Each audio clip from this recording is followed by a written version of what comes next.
Presence of a quorum. Thank you, Madam President. Councillor Baker.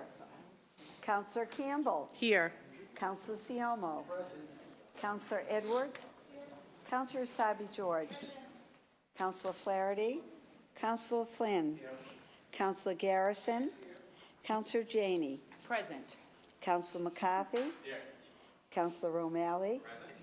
Councillor Wu. And Councillor Zakem. Madam President, we have a quorum. Thank you, Madam Clerk. I've been informed by the clerk that a quorum is present. At this time, if all colleagues, guests, and staff could please rise as Councillor Janey introduces our clergy for the day who will bring us through our invocation. I ask that everyone remain standing after the invocation as they take us through the Pledge of Allegiance. Councillor Janey. Thank you so much, Madam President. It's a pleasure to be here this afternoon introducing my dear friend, Reverend Art Gordon, who is the pastor at St. John Missionary Baptist Church, which is right in my neighborhood, right around the corner from where I live. Pastor Gordon is originally from Georgia. He attended BU School of Theology. What I am most impressed about, though, is that he is part of this new generation of activist leaders, of activist pastors who engage with us as partners, also to hold us accountable for the things that we're doing in our community, in our districts, and they're really the leading voice. So I really appreciate your advocacy and your partnership and all that you do to keep our community of Roxbury, but the entire city of Boston strong. So thank you so much for being here, please. Good afternoon, everyone. Thank you, Councilor Janey, for having me. To all of the other counselors, public servants. It's a beautiful day in Boston, and I'm glad to be alive and glad to serve and live in such a great city. If you would please bow your heads as we pray. Almighty God, thank you for the opportunity of a new day, a day in which we can live, a day in which, God, we are also called to serve others. Thank you so much for, God, this great city. Thank you for the history we have, God, but the future that is set before us. For every city councilor, God, for every public servant here, we ask, God, for your grace and mercy upon their lives. God, for every fighter and activist of justice, continue, God, to keep them strong and to continue to fight for what is right. And on this afternoon, God, as we prepare for this session, we ask for your guidance, God. We ask, God, that the ideals of diversity, of inclusion, of peace, of prosperity as well, God, would be within the midst of the circle. Touch us and guide us and help us to be reminded, God, that our calling is to serve others, especially, God, as we're reminded of Jesus Christ, who wanted to serve the least, the last, and the left out. Help us, God, to look towards that. In your holy name we pray. Amen. Amen, amen. Thank you. I pledge allegiance to the flag of the United States of America and to the republic for which it stands, one nation, under God, indivisible, with liberty and justice for all. Thank you. Thank you, Councilor Janey. Thank you. Thank you so much. Thank you, Councilor Janey. Thank you, Councilor Janey and Reverend Gordon. Madam Clerk, if we could amend the attendance record to reflect that Councilor Baker is with us. Thank you. And now moving on to the regular order of business. Moving on to the approval of the minutes. If there are no corrections to be made, the minutes of the last council meeting will stand approved. Seeing and hearing no objection, the minutes of the last council meeting are so approved. Moving on to communications from His Honor the Mayor. Docket number 1010, message and order authorizing the City of Boston to accept and expend an amount of $25,000 in the form of a grant for a Harvard Service Fellow awarded by the Harvard Business School to be administered by the Mayor's Office. The grant will fund the Harvard Presidential City of Boston Fellowship. Thank you, Madam Clerk. Councilor Siomo, you have the floor. Thank you, Madam President. I rise to ask suspension of the rules and passage of docket 1010. It's a small grant, and we want to get it in the right hand so that we can start that fellow. Thank you. Councilor Siomo, who's chair of the Committee on Ways and Means, seeks suspension of the rules and passage of docket 1010. All those in favor of passage say aye. Aye. Any opposed say nay. The ayes have it. Docket 1010 has been passed. Madam Clerk, if we could amend the attendance record to reflect that Councilor Flaherty is here. And if I'm correct, we have everyone now? Baker. Is that right? Yes. Okay. Moving on to reports of public officers and others. Docket number 1011, the constable bonds of Michael Ware and Muhammad, having been duly approved by the collector treasurer, was received and approved. The chair seeks seeks approval of docket 1011 under the usual terms and conditions. All those in favor say aye. Aye. Any opposed say nay. The ayes have it. Docket 1011 has been approved under the usual terms and conditions. Would you like me to read docket 1012 through 1020? That would be great. Thank you. Docket number 1012, notices received from the city clerk in accordance with Chapter 6 of the Ordinance of 1979 regarding action taken by the mayor on papers acted upon by the city council at its meeting of June 2nd, 2019. Docket number 1013, notices received from the city clerk in accordance with Chapter 6 of the Ordinances of 1979 regarding action taken by the mayor on papers acted upon by the City Council at its meeting of June 19th, 2019. Docket number 1014, notice was received from the mayor of the appointment of Maureen Joyce as Comptroller, City Auditor, effective June 28th, 2019. Docket number 1015, notice was received from the mayor of the appointment of Indira Alvarez as an interim commissioner of property management, effective June 10th, 2019. Docket number 1016, notice was received from the mayor of the appointment of Dion Irish as commissioner of Inspectional Services Department, effective June 10th, 2019. Docket number 1017, notice is received from the mayor of the appointment of Nicholas Araniello as interim commissioner of assessing, effective June 17, 2019. Docket number 1018, notice is received from the mayor of the appointment of Anita Taveras as an interim commissioner of the elections department, effective June 10, 2019. Docket number 1019, notice was received from the mayor of his absence from the city from 9:20 a.m. on Friday, June 21st, 2019, until 5:30 a.m. on Tuesday, July 2nd, 2019.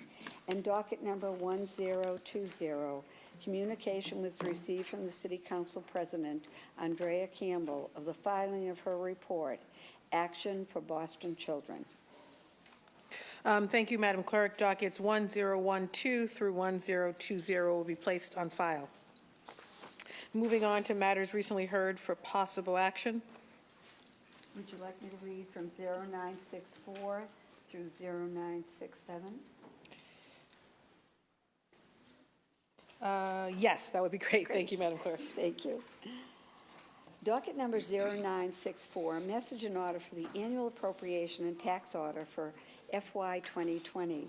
Docket number 0965, message and order for the annual appropriation for the school department for FY 2020.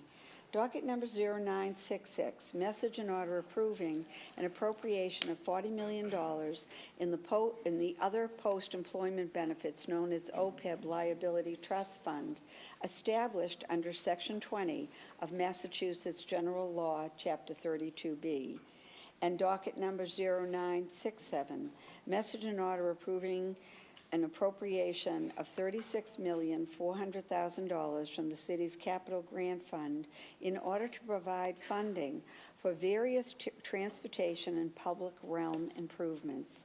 These projects are aligned with the goals of Go Boston 2030, the city's transportation master plan. The funds shall be credited to the capital grant fund from the parking meter fund. Thank you, Madam Clerk. And just a point of clarification, these budgets include our operating budget as well as our school budget for FY20, and we will later get to the capital budget from the green sheets. But for now, we will just focus on these. Councilor Siomo, you have the floor. Thank you. Unanimous consent to speak on the entire budget, including capital, which we'll be calling for the second vote. Any objection? Thank All you. set. Thank you, Do Madam you, President. would you like to wait to pull the capital from the green sheets Yeah, after we'll- you speak on these? Okay. Yeah, sure. Thank you. Thank you. Thank you all very much. The FY20 budget review included 28 hearings on the capital and operating budget, details on departmental budgets, a hearing dedicated to public testimony, and written testimony from all departments. I want to thank all of you, my colleagues, for your commitment to a thorough review of the budget over the course of 2 months and over 55 hours of public hearings. The dockets currently before us represent the resubmitted budget, which contains important additions to the original proposal and many reforms this body has asked for, including the $38.6 million transfer from the city's collective bargaining reserve to the FY20 BPS budget to cover the FY20 costs of the Boston Teachers Union contract, which includes a commitment to putting a nurse in every Boston public school. Additional funding to cover the costs of waste removal and recycling following a rigorous procurement process, funding to support additional positions in BPD forensics unit, funding to provide BPS students with access to menstrual products in schools, additional funding to maintain critical facility services at BPL branch libraries, the addition of a BPD transportation analyst position, and funding to build capacity and improve outreach and engagement efforts through the Mayor's Office of Immigrant Advancement.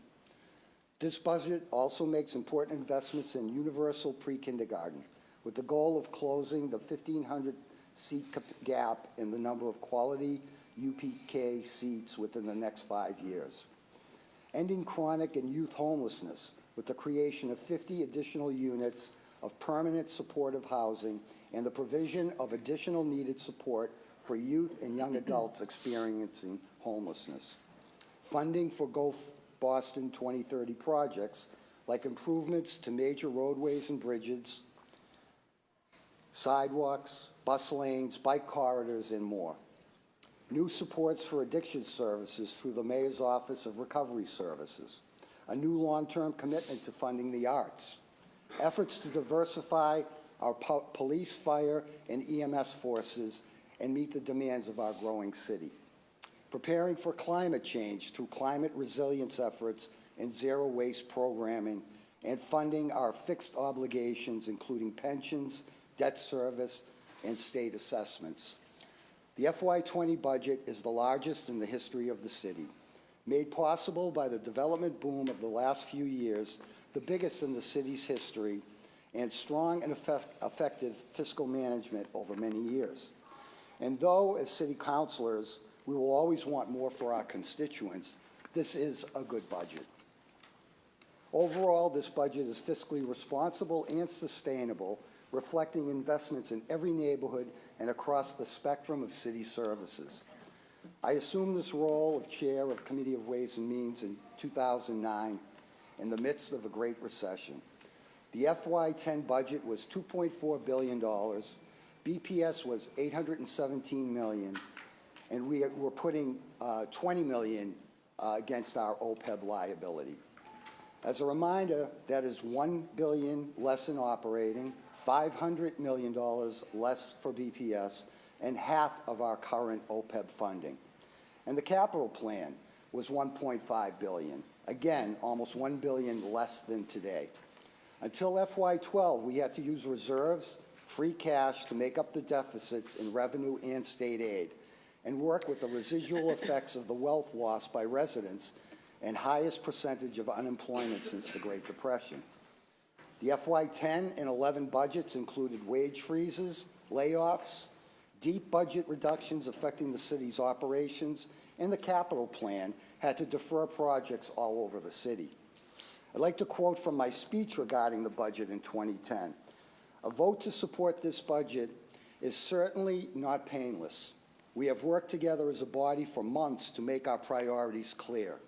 Deep budget cuts and layoffs are never easy, and cuts during these difficult economic times are even more difficult to bear.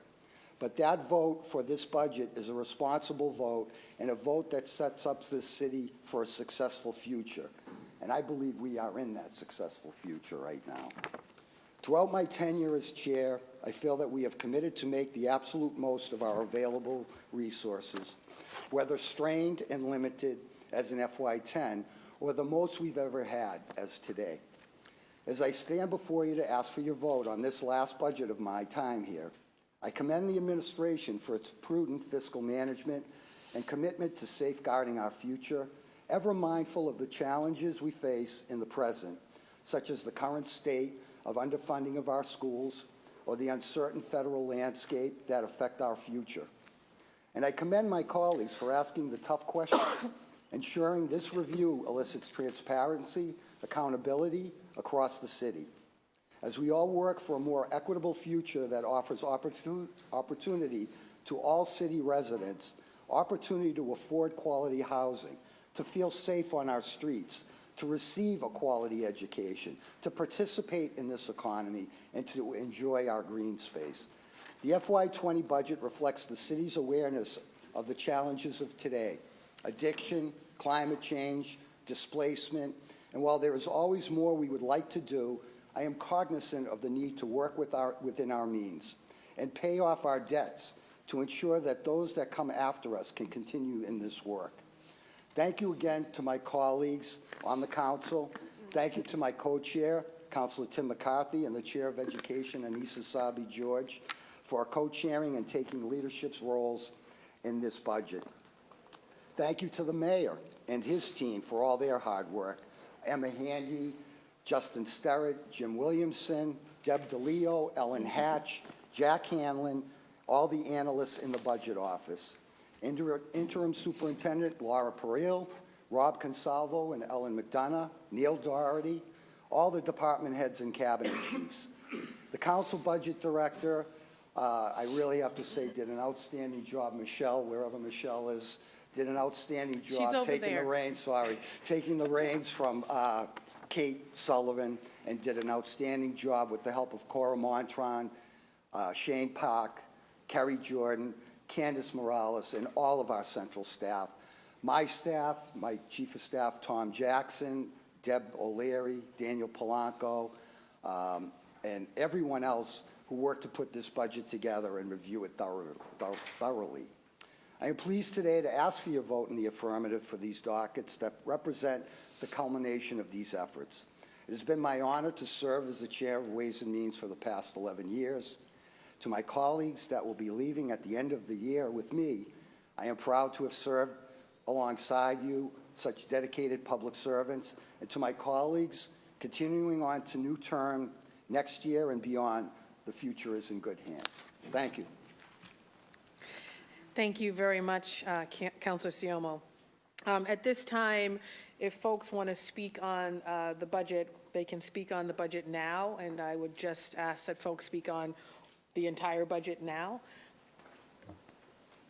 Councilor Malley, you have the floor. Thank you, Madam President. I begin by, I will suspend my self-imposed rule of not naming names of colleagues from the floor by saying, job well done, Mark Siomo. You have been the Ways and Means Chair for every year that I've been on this body, which I came in at the end of 2010. This was my 9th budget. You have served this city with honor, with distinction. We will certainly miss you in this building. We know you won't be too far, but congratulations, my friend, on a remarkable career and another great, probably the best budget that I will vote on to have capped it off. So job well done on that. Similarly, thank you to Emma and Justin, Neil, the entire administration, our folks from BPS. Especially I wanted to thank Superintendent Peril. Laura Peril called me to talk about the budget the other night. That was the first superintendent who's ever called me on a budget vote. And it was my 4th superintendent since I've been here. And I think that really speaks to the acting superintendent and just the mark that she served throughout this process. I will be voting yes on the operating budget. I will be voting yes on the BPS budget, and I will be voting yes on the capital budget. This has been as smooth a process as we have seen in my time on this body, certainly. And one thing that I'm particularly proud of is the fact that this body really act as a true partner with the administration in crafting many of the initiatives in the budget. There's no question the bulk of the power sort of dynamic in Boston's government lies with the executive branch, but I am incredibly proud of each and every one of you, and the proof is literally in the pudding. We are seeing some initiatives put forth by this body that are reflected in the budget. As it relates to nursing staffing levels in our schools, Councillor Sabi George has done some great work in that space. Working on making sure that we have menstrual products in the schools, something that Councillor Edwards and I have been leading on to, that is now reflected. Some of the environmental initiatives Councillor Wu and I and others have been working on is now being reflected in this budget. This is a strong budget. This is a responsible budget. This is the most important vote we take each and every year. I defy anyone to challenge that.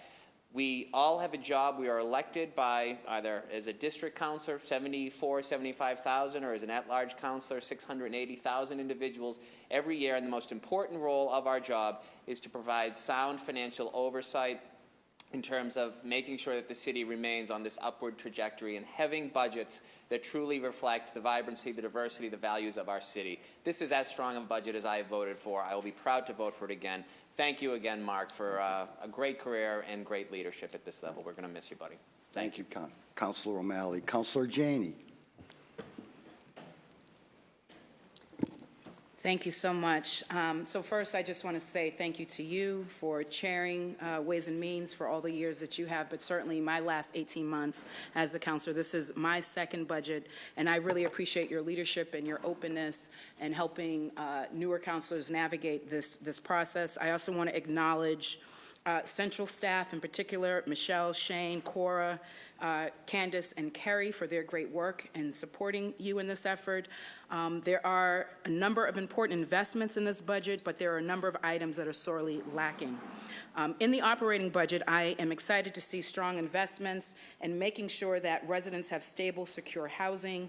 This year's budget includes a 45% increase in D&D's budget, which will allow substantial progress in fighting chronic youth and family homelessness, to support residents seeking to buy and improve and remain in their homes, and to grow innovative programs like the Additional Dwelling Unit Program, the Intergenerational Home Share Program, providing housing stability for those at risk of displacement and home ownership opportunities to help break the cycle of poverty and build wealth in our communities. Those are all key to combating the housing crisis, so I appreciate the investments there.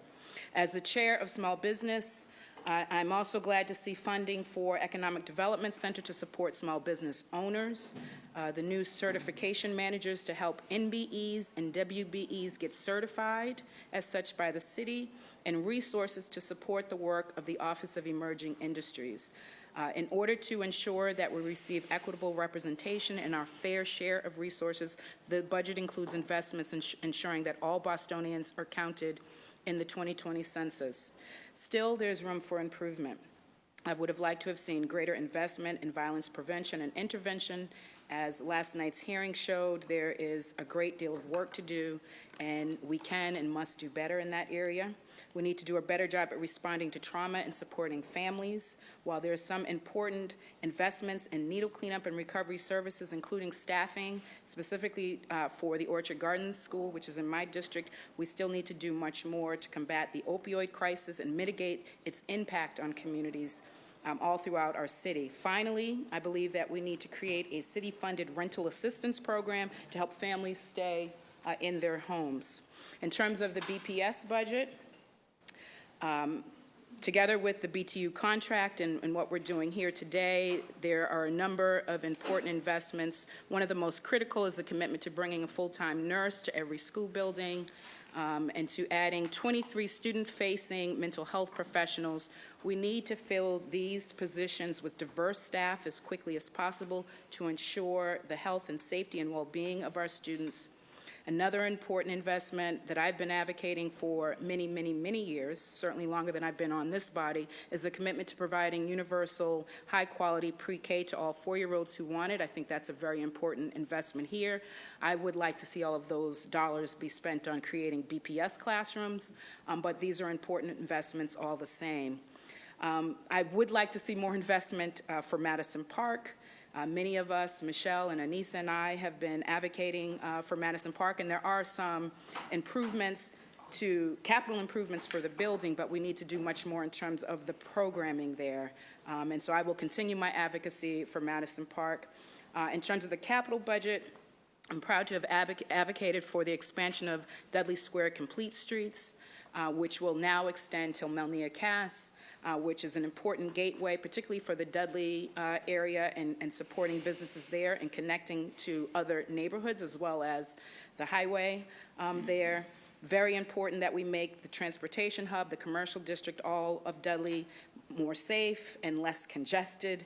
I'm also happy to have secured important $500,000 in funding for Malcolm X Park in my district, which desperately needs investment, as well as another $100,000 for improvements to Jeep Jones Park, working with neighbors and residents there to do a redesign. And there are other important investments.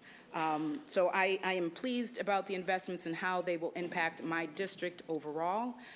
There's still a lot of work to do, and I look forward to doing that work with all of you in the future. Thank you, Councilor Janey. Councilor Asabi George. Thank you very much, Mr. Vice Chair. First, I'd like to thank, and I think we'll echo this today, and it's very much okay to do this. I'd like to thank Michelle, Shane, Cora, Kerry, and Candace, and the rest of Central staff for their work on the budget. They are certainly the forces behind the scenes that ensure that we have a smooth budget. I'd also like to thank members of my own team, especially my Chief of Staff, Jessica Rodriguez, who leads this process for us in our office. I'd also like to commend and thank Councilor Siomo, not just for leading the budget this year, but for his years of service to his district and to this body. I've learned so much about the budget process through your leadership, and I want to say thank you. When I was first elected to the council, I think before I was sworn in, we had lunch, and you suggested to me that for me to do my job and to do it well, that I should ask to be on the Ways and Means Committee, that I should attend every budget hearing, and really be a part of this process, because it is truly the way that we understand all that our city has to offer, all that our city does, what our city values, and I know that you value this process, and I appreciate your friendship and your mentorship and your leadership through this process. As a city councilor at large representing the entire city of Boston, the budget process is an important time to reflect on the issues impacting all of the residents in the city. It is also an incredible responsibility that we have as a council to ensure that as a city we are being financially responsible and thoughtful with our spending. As a city councilor, my vote today reflects the fact that our spending priorities directly impact our ability to get policy decisions done. As chair of the Committee on Homelessness, Mental Health, and Recovery, I recognize important investments that are included in the FY20 budget that will improve the support services for our most vulnerable, especially the $5 million investment to support those in chronic and youth homelessness by creating supportive housing and access to connections to employment, rental assistance, and supportive services. The additional funding for 4 homeless peer navigators, formerly homeless individuals who will move within the shelter system to connect currently homeless individuals with permanent housing pathways. And the expansion of the Boston Substance Use Street Team for Access, Intervention, and Next Steps, or SUSTAINS, in the Boston Public Health Commission budget. This budget also includes capital funding for the Long Island Bridge. With the insufficient number of recovery beds across the Commonwealth, I am happy that both versions of the budget recognized the urgency in rebuilding the bridge and reopening a new recovery campus. When rebuilt, the Long Island Recovery Campus will serve as an invaluable public health resource that Boston and the Commonwealth and the region needs to provide the appropriate response to the opioid epidemic and the comprehensive continuum of care services necessary for long-term recovery. In addition, it will shelter individuals experiencing homelessness and alleviate the overburdened mental health services in Boston. As a Boston resident, I am also pleased by the investments to improve public safety. Throughout my work on the council, traffic and safe streets continues to be among the top concerns for our residents, which is why I've advocated alongside my constituents for funding to hire a transportation crash analyst, a position that lost grant funding at the beginning of last year. After 2 budget cycles of advocacy during the hearings for BPD and BTD, I am proud that the resubmitted budget produced funding to hire a transportation crash analyst. This rule will make significant improvements to install the appropriate traffic calming measures to make sure that our streets are safe for pedestrians, drivers, and bicyclists. I'm also excited that that is part of the operating budget, that we are not dependent now on grants for that particular position. I'm also proud that the resubmitted budget includes an investment of $150,000 in the Boston Police Department to fund additional positions in the forensics unit. With the forensics requirements established in the most recently passed crime bill, it's very important that our city can meet those standards. It also allows us to address the urgent need to reduce the backlog of data for our victims in the criminal justice system. At the budget hearing for BPD, the importance of this investment was confirmed by Commissioner Gross, and I am proud that the council played a role to make our criminal justice system more efficient. This investment is not the answer to ending violence in our city. However, it does help resolve cases and bring to justice for those victims that are waiting for answers that are backlogged within BPD's crime lab. There is certainly a need for additional personnel. The investments to improve public safety also includes additional funding for BCYF's Violence Intervention Program and adding a new cadet program to the Boston Fire Department and the Boston Police. After attending and participating in almost 30 budget hearings, I rise today to vote yes for the operating budget and the capital budget. I believe these make significant investments in our city. It reflects our advocacy from this body and responds to some of the immediate needs of our residents. As chair of the Committee on Education, I have thoughtfully considered my vote. I acknowledge that this is not a perfect budget, but it includes what's fundamentally necessary in investments to our schools, investments that have taken years of advocacy. As you know, I'm a former Boston Public School teacher and taught in our high school at East Boston High for 13 years. I know from firsthand experience the community that exists in and outside of our schools cares deeply about our kids having a seat in our schools and our families having a voice. I encourage parent advocacy. I want our students to succeed academically, and I wish for the Boston Public Schools to be responsive to all of our kids' needs. This year's budget provides important investments to provide our kids with the baseline student-facing resources to mitigate conditions our kids face. In order to set up our children for success and resolve systematic failures in our school system, the social, emotional, behavioral, mental, and physical well-being of our children must be a priority. We have an obligation to provide our students with high-quality public education and a learning environment that is welcoming and safe for all of our children. I am particularly excited that after a lengthy negotiation, the contract with the Boston Teachers Union includes a full-time nurse in every Boston public school. This accomplishment is near and dear to my heart. As a mother of four, making sure that all of our schools have a full-time nurse was at the top of my list of budget priorities and has been at the top of my list since arriving here on the council, which is why I held a hearing earlier this year to require, as a policy, that every Boston public school have a minimum of one full-time nurse. Additionally, through the BTU contract, we are also investing in 23 new student-facing mental health providers, additional staffing for inclusion classrooms, and full-time paraprofessionals for all K-2 classes citywide. I'm also pleased that the BTU contract allocates an additional $100,000 investment to combat student homelessness. We have almost 5,000 students in the Boston Public Schools experiencing homelessness, and this is an issue I've pushed for since day one. After receiving 2 hours of public testimony at my hearing on IEPs for students that require additional learning supports, I am pleased that the education budget also includes a $577,000 investment to establish a proportionate share team responsible for conducting IEP meetings and evaluations. This investment to improve the IEP process, along with other investments in the special ed department, will make important improvements for all of our families and students. Combined, the overall education budget makes important strides to reduce the opportunity and achievement gap and address the impact of socioeconomic disparities. The education budget is not a perfect budget, but these are investments that we cannot ignore and say no to. These are investments that will help improve the services and support the needs of our students.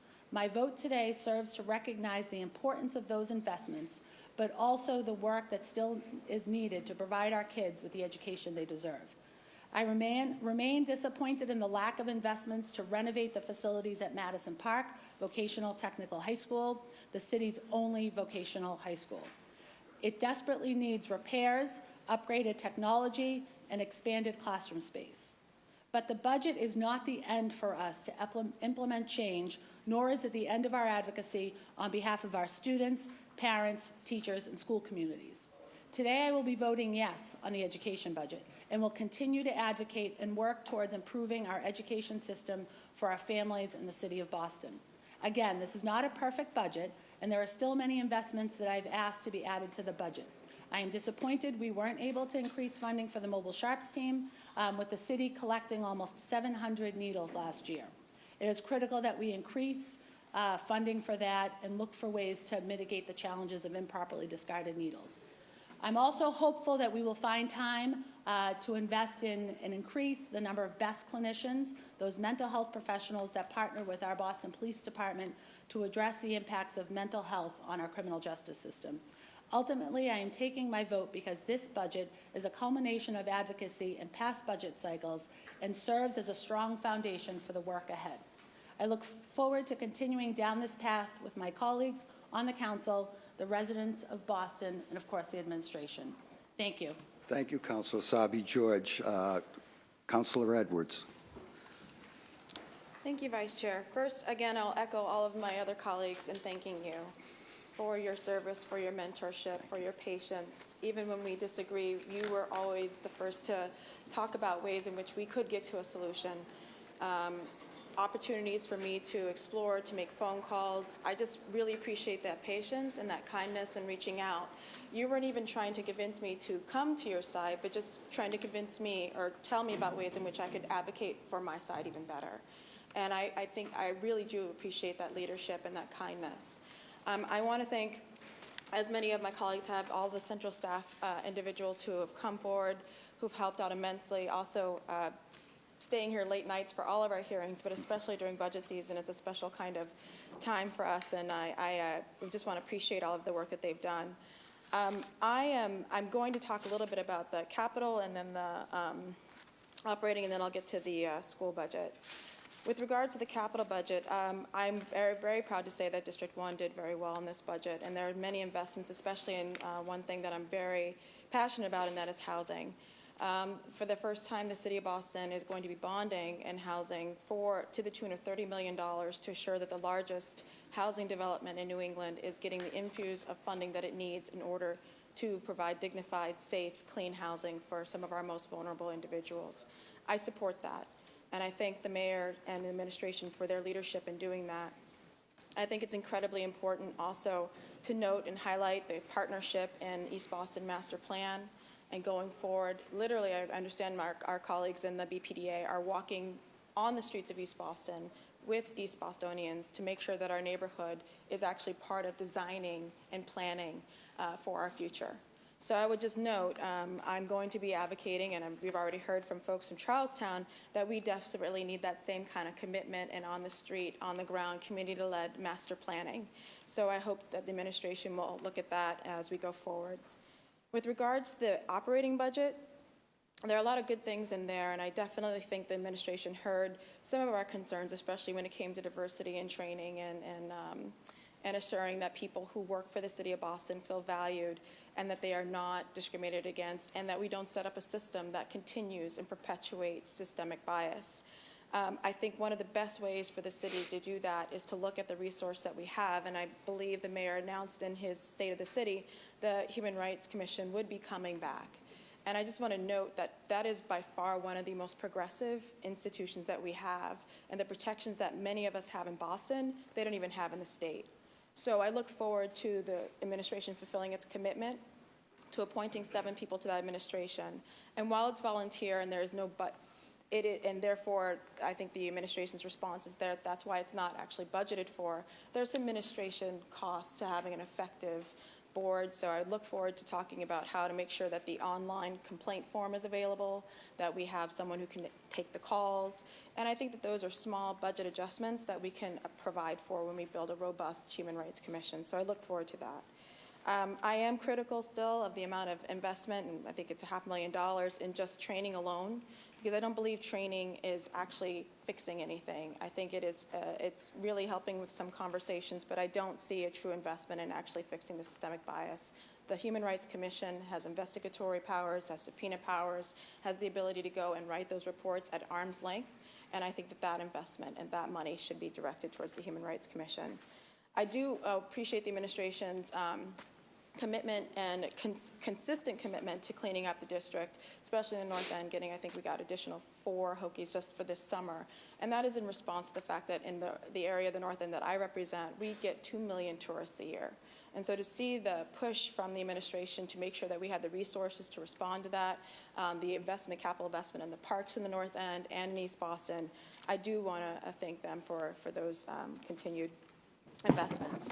Same goes for, as my colleague Anissa Sabi-George noted, the investment. I'm excited about Long Island. I'm excited to see us get a step closer to making sure that we have the recovery campus that so many of us so desperately need. And I also want to thank BTU. It was their advocacy, honestly, that got many of the things that we needed for our school budget to assure equity. And so it is their leadership that I am very proud to support in voting for their contract. That being said, I want to thank the parents from Charlestown who are here today. I want to thank the parents and the students from East Boston who showed up at the school committee meeting, who showed up here in this city council hearing. I want to thank the parents at the Warren Prescott who organized and had BPS come to them. I want to thank my community for standing up to BPS consistently to fight for their communities. And I'm sorry to say that this budget is not a response in any way, shape, or form of a BPS that is listening to District 1. This budget cuts my district more than any other district in the city of Boston by $2.6 million. If a budget is a reflection of the values of a government, then it's very clear that BPS does not value District 1 schools. $1.2 million of that 2.6 is just coming from East Boston High School. We are dealing with a displacement crisis, and the weighted student formula does not account for displacement that a community is dealing with. Now, the mental, emotional, physical impacts on learning that displacement has, that it does to students, is the same or presents the same for students who are dealing with homelessness. That means displacement does impact your ability to learn. And that means when you're talking about a weighted student formula, you cannot simply look at who's not there and then cut the budget and then say displacement has no impact. What I see BPS is saying displacement is a means to cut a budget, but it's not a means to understand the impact on the students. It should have been part of our weighted student formula. When you have communities dealing with displacement, it is not a part of that weighted student formula. There's no commitment to make it part of the weighted student formula. When we're dealing with the fact that in the same community down the street, we have a growing charter school, brand new high school that's going to be built in East Boston. When I, as a parent, have to decide where I'm going to send my kid, I can send it to the school that BPS has decided to give up on, or I can send it to the brand new charter school. What do you think they're going to do? This only exacerbates the displacement and the running away of our public schools. You go to the other side, my community of Charlestown, and we have families who are moving out, not because they can't pay rent, as in East Boston, but because they have no actual committed plan from BPS for their children. We do not have enough spaces for K1 and K0 students in Charlestown. We do not have a commitment from BPS to give them those spaces. And while I do appreciate, and I saw BPS respond in such a quick, swift way by giving us a modular classroom in the middle of the school year for $1 million to the Warren Prescott. I do appreciate that. That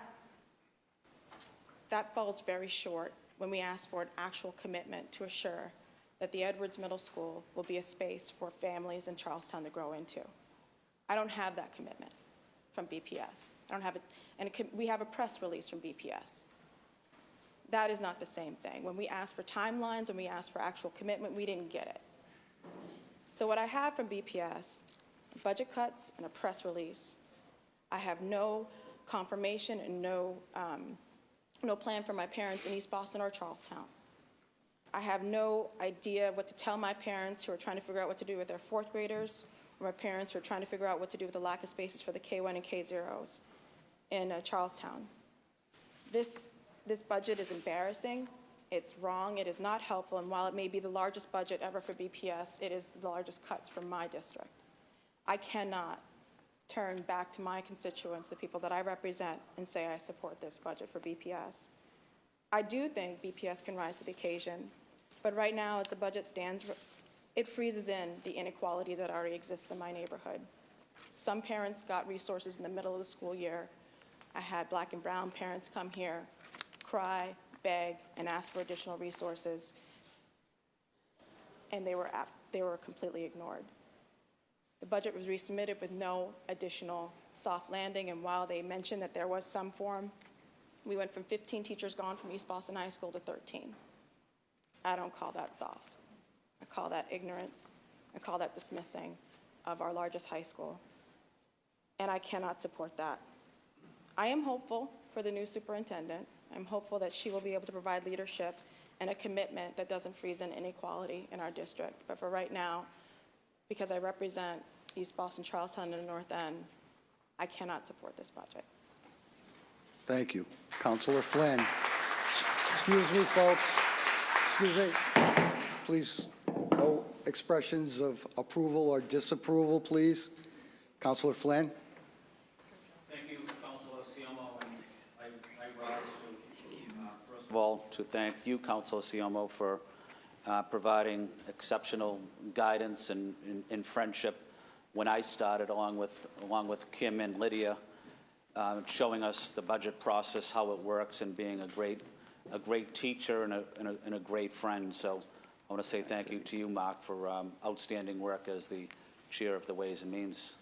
I also want to say thank you to Michelle and central staff here on the council for working so many long nights and getting all the documents prepared, scheduling prepared. So I want to say thank you to the central staff for excellent work during this period. I also want to, as my colleagues have also mentioned, Emma and Justin for working closely with the City Council, along with Neil in the Mayor's office, in being as transparent and helpful as you possibly could. I'm also going to vote in the affirmative on the operating, the capital, and the education budget. And I won't highlight all the reasons, but one issue that was really critical to me, that I noticed that it was increased almost over 100%, but was the language and community access. It went from $200,000 last year, $200,000, to over $400,000 this year. And that is providing language assistance, language access to people that don't speak English, that may speak another language. So it's giving people the opportunity to make sure their voice is heard in city government if they don't speak English. So I think that's a great accomplishment for the mayor's office, for the advocacy on all of my colleagues who supported it, but especially for the residents of Boston that don't speak English, that their voice will be heard in city government, and that's something we all can be proud of. And again, I just want to highlight the great work of the city councilors in making sure that the voices of Boston residents are heard, listening to their concerns at supermarkets, at bingos, at community meetings, community forums, but the residents really weighed in to me and to the other councilors as well on what their priorities are, and it was our job to effectively advocate on their behalf. So I just want to say thank you to my colleagues for your leadership on this budget as well, and to the mayor's office. Thank you, Mr. Chairman. Thank you. Councilor Campbell. Thank you, Councilor Siomo, and I first, of course, want to start by thanking you, not just as Chair of Ways and Means, but as my vice. I appreciate your dedication to public service. You've been working for the city for a very long time, your dedication as a district council, and of course, your leadership of one of the most important committees of the Boston City Council. Thank you for always taking my late night phone calls and my calls on the weekend and always holding my confidence. I appreciate that, and I truly will miss you on the council. I also, of course, want to thank the Vice Chair, Councilor McCarthy, who stepped in, of course, when either you were sick, at the last minute, something happened. Thank you for your leadership as well, and of course, you will be missed as well as you move on to greener pastures, I guess.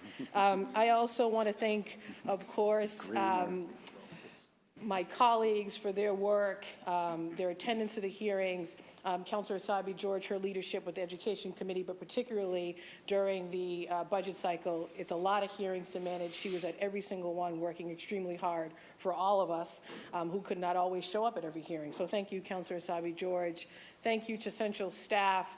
All of Central staff plays a role in this, and it's been an incredible honor, frankly, to lead them as Council President. And Michelle, you have done a remarkable job taking over for Kate, who we all loved, and you did it just seamless. So thank you for your leadership and for your work, and of course to everyone in the Central staff team for working in partnership with you.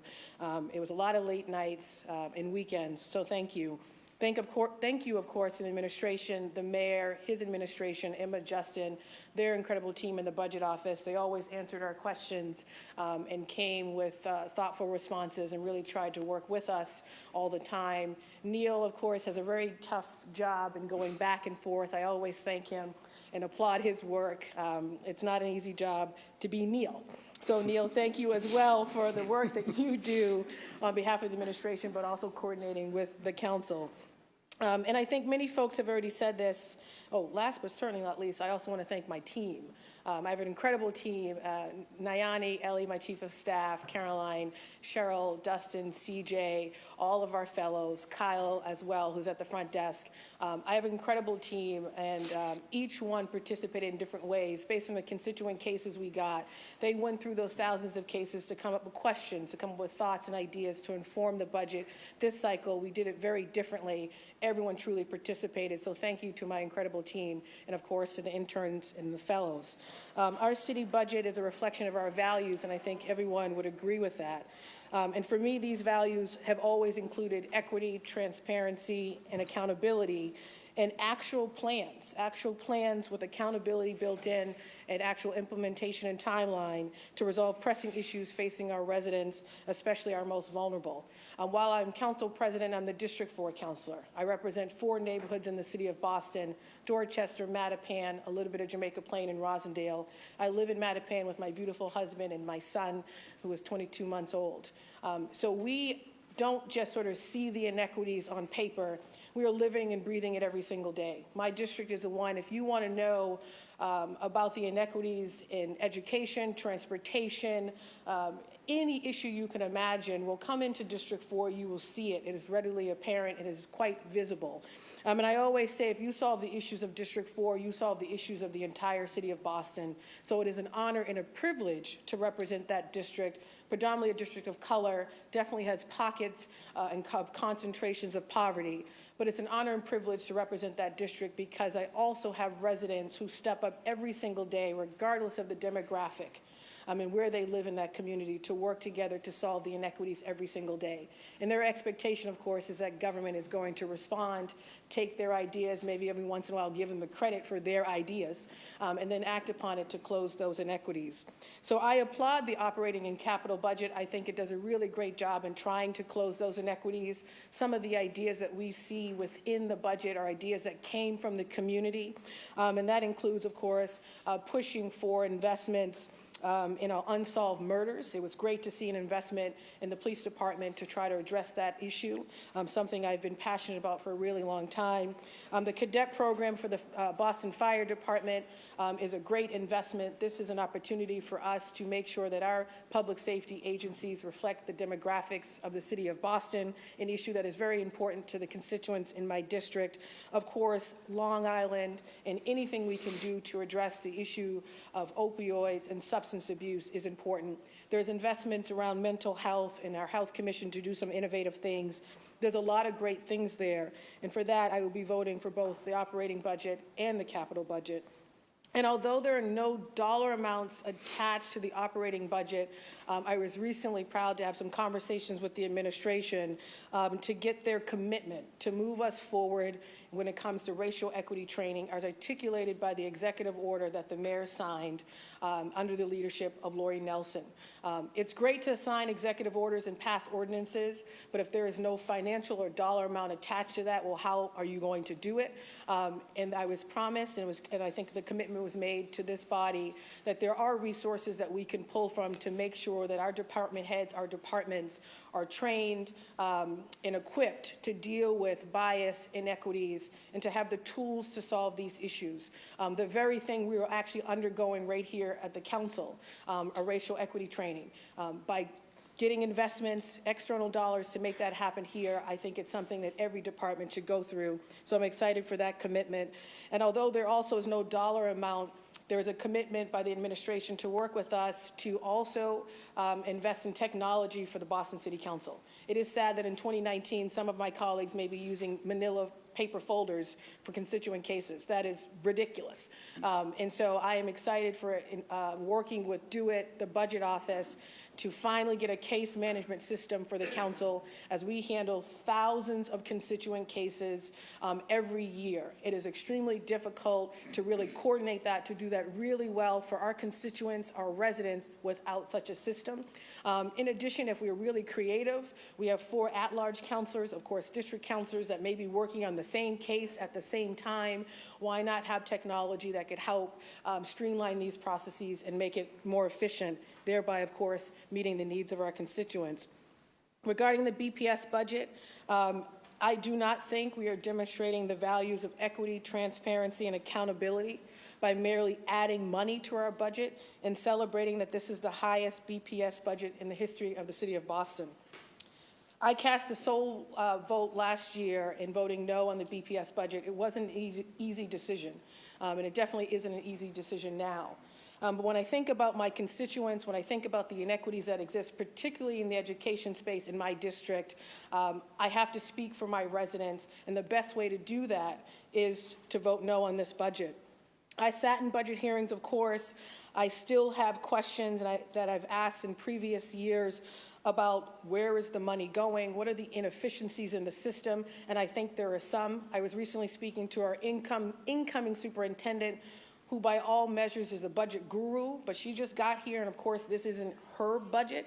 And she still has to figure out what those inefficiencies are, but she agrees that they exist. So whether it is a transportation budget that is just skyrocketing and going up with no end in sight, whether it is a central office with positions for folks, and I don't really still know what they do, and I don't know how they actually necessarily serve our schools. She's thinking about making some changes in central office, making some cuts that can then redirect those dollars to our schools, to our teachers, of course, to our parents, and to our students. I also, of course, always ask questions, and this is probably similar to questions that Councilor Janey always brings up as well, around equity, which is how are we closing the achievement gap? How does the district define equity? In one of the hearings, equity kept popping up. The word just sort of was just thrown around. And I said, well, I'm curious, how do we define equity? And a few folks on the panel said that's a good question. So if we don't have a working definition within our BPS system that everyone has wrapped their head around, how can we truly be saying that we're putting forth a budget where that is a leading value? And in order to address the inequities in the city of Boston, given the history of this city when it comes to busing, the racial undercurrents, that ugly, dark past that none of us want to go back to, you have to understand those inequities, and you have to have a working definition of equity. And so for me, if the district cannot show that their budget and decisions are guided by equity, I have a problem with that. If schools that are serving our most vulnerable students, and of course this includes East Boston High School, it also includes the Lee School in my district and some others that are facing some drastic cuts that have not been restored, equity surely is not the lens we're using to close achievement gaps to meet the needs of our English language learners and special needs students, or to really help our open enrollment high schools where the largest concentration of the most needy students, special needs students, English language learners, are concentrated. These schools have a difficult task to meet the needs of those students and are struggling to do so because of the concentration of those students in particular schools, because of the concentration of certain types of program strands in particular schools. They need resources. They need us to think differently about resourcing their school versus another school that may not have similar needs because their students are high performing. That is the kind of conversation I want the district to be having and to respond to via the budget. But rather than stay in a space of what is not working over the course of 6 months, and of course years before, this is my 4th year on the council, through many conversations, I put forth an action plan earlier this week that was informed by so many folks, some who work in the system, some who work at schools in my district, outside my district, who work at BPS central office, who are retired from BPS, community folks, activists, hearings that this council has held under the leadership of not just Councilor Sabi George, but many others, including folks from the past. I put forth a plan that, one, offers a definition of equity. And I told our recent or incoming superintendent she doesn't necessarily have to adopt that definition, but I think it's a starting point. I'm not just about talking about the problems. I also like to come up with solutions and ideas. And so the definition that we come up with, it wasn't me sitting in a vacuum or in my living room coming up with this all by myself. It was informed by many stakeholders, is equity is giving every child what they need to succeed in school and to pursue the life of their choosing. In Boston, we must commit to the idea that those who have the least deserve the most from our public schools. We haven't done that. And this budget and programming's attached to it with the lack of accountability has not demonstrated that. And I'll give you one stat. I live in Mattapan, like I just said, with my son, who I ultimately want to go to BPS like I did.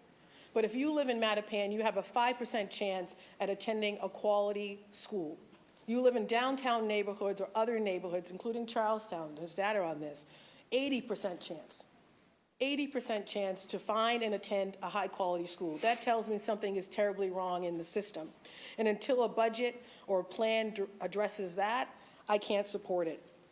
In addition, we talk about flipping the paradigm of the central office. I think all of us have heard that central office, and many do not think, particularly our students and our families, that they serve them. And so the report calls for us to literally flip the paradigm and says that our schools are accountable to supporting, I'm sorry, let me just read this again. This is what happens when you can't read your own writing. And you take notes all over the place. But our schools are accountable for supporting our students and our families. And central office, of course, is accountable for supporting our schools, not the other way around. And it often doesn't feel like that. In some of my school visits, folks feel as though they are disconnected either from the central office, or if they are connected, they're receiving mandates versus feeling like they're working in collaboration or partnership. Our students and our families feel like they're not even being heard sometimes by central office. And this by no means is a knock on the hardworking employees at central office that do their work every single day. It's just what we hear from our constituents, and I think it's time to shift the way in which the central office shows up with respect to education issues.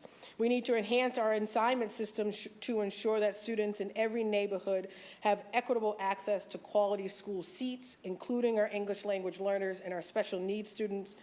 While I applaud the UPK investment in 4-year-olds, and that is a big deal, that was a major investment this year, what about birth to 5? That whole spectrum, we don't need another report to demonstrate just how important early ed is. And right now, if you are a parent in Boston, it is extremely difficult to navigate the process, to actually find out what is available to you as a parent, as a family, from birth to 5 years old. We could be doing a lot better and be more progressive than we currently are when it comes to early ed. In addition, we need high schools, of course, that prepare our students for the future and for success after graduation. The district needs to be held accountable. They need to make concrete commitments and attach real accountability metrics to that. And as a new superintendent begins her appointment in Boston, I'm excited for it because it's a pivotal time and it's an opportunity for change. And this, of course, my vote is by no means a knock on her or our interim superintendent, who has been incredible to work with. Laura came in as interim with a difficult task. And so I just want to applaud her, thank her. Anytime I sent her an email or called her, she was extremely responsive. I've learned a great deal from her even before she was interim, and I applaud her. And this vote is by no means a knock on her leadership at all. I look forward, though, to working with the new superintendent as she looks to make meaningful change for all of our families. But ultimately, taking action to improve our schools is a matter of public and political will. We all must demand, and that's all of us, those who are in this space and, of course, outside of this space, that the pace of change that we see in BPS rise to meet the urgency of our children's needs. And right now, we are far from that. And if you spend any time in my district, you will see that every single day. And if we're talking about incidents of violence, and we've had many in our district recently, we have to talk about the root causes of why some of our young people feel hopeless. Some of them maybe went through the BPS system and didn't make it to the end because it didn't serve them well. Some of them have graduated from BPS, but can't read or write at the level in which they were required to. So this system is failing from our students. Don't get me wrong, there are other systems that are failing our students as well, and some of that is personal and involving many other systems and players. But our job in this body requires us to meet their needs, and BPS is such a large percentage of our budget, almost 40%, that we really have to ask really tough questions and push for change and for it to happen sooner. And for me, this work is not just professional in the sense that we are required to do that because we are counselors and our budget review is our biggest responsibility. It is deeply personal to me. I was a product of BPS schools. I'm born and raised in this city. I went to 5 of them.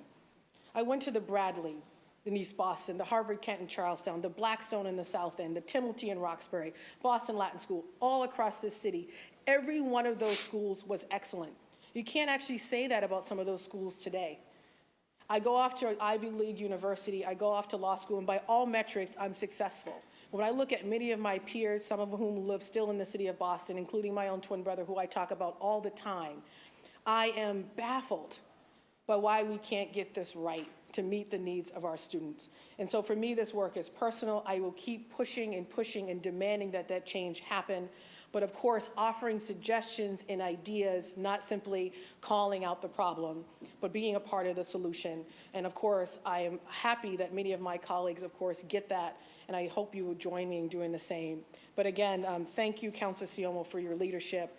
Thank you to my colleagues on this body for your work in this space as well. Thank you. Councilor McCarthy. Thank you very much, Mr. Vice Chair. Thank you also for your service. Thanks to Central staff and my staff, of course. I'm not going to go on and on. Thanks, everybody. How about that? We'll just do that. I want to talk first about the capital budget. This is my 6th and final budget, and I will tell you that District 5, and I believe the entire city, the capital expenses that the Walsh administration has sunk into Boston is truly second to none.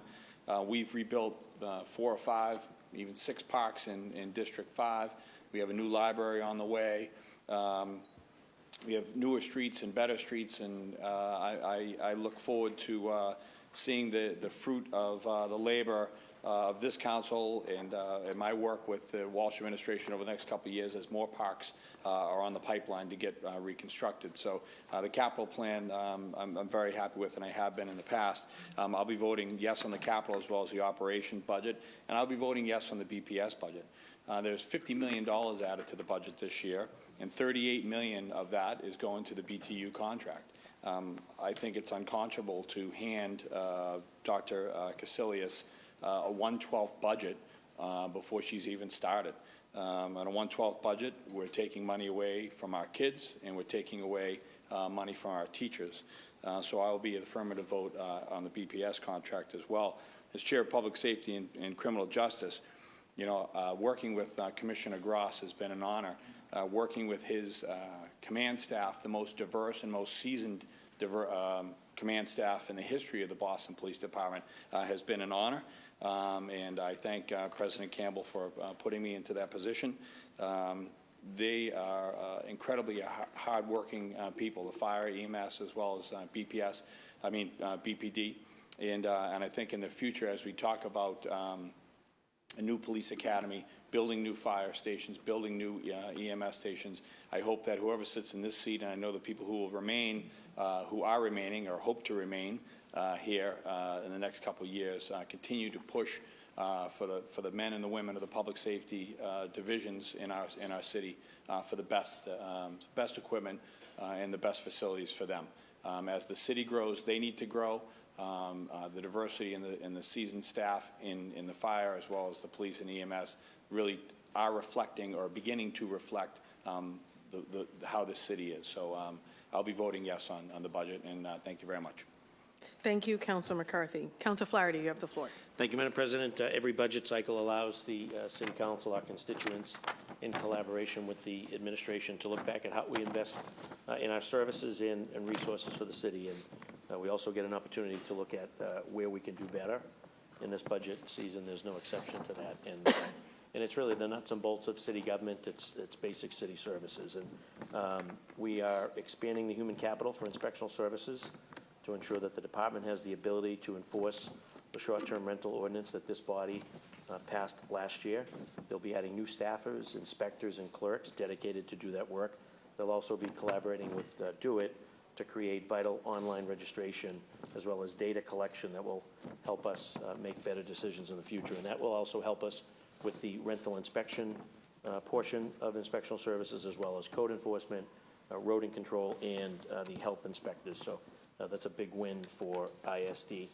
We're also expanding the supply of affordable housing and investing in programs that will help preserve affordability to support efforts to end chronic homelessness. I also will be supportive of the budgetary proposals made by the Boston Cyclist Union and Massachusetts Vision Zero Coalition to address the need to have safer, protected bike lanes and consider ways to eradicate traffic-related incidents. I think a big, crucial piece of that was the transportation analyst position that was put in, and that's obviously with the intention of looking at the data so we can get to zero. The goal is to get to zero, having that data and maybe expanding on some additional enhancements that may be necessary that will help us as well. On the public safety note and the violence prevention, I know our chair has done a great job in chaired a hearing last night to discuss community concerns, particularly around preventative strategies. I am encouraged at a continued conversation around the investments for youth summer job programs as well as year-round job programs as tools to help keep our kids on a trajectory toward success. And I'm also looking forward to further discussions as to how we can better serve sort of our older youth in those older populations, particularly the ages of 25 to 35, who are exposed to violence as well. And we may have missed them in terms of not providing good quality educational opportunities, and the job market and the barrier to entry may be a problem. So I think this is a worthwhile effort to target the 25 to 30-year-old sector to see if we can continue to do more for them. Further, we've heard the need around unsolved homicides. I can speak to this personally, having had a cousin that was murdered. The additional budget support to add additional positions to the forensic unit that will help tremendously, I think, in terms of bringing closure for friends and families that have lost a loved one due to violence, and helping bring about that justice will be extremely important. So that's another big plus in the sort of the public safety unsolved homicides.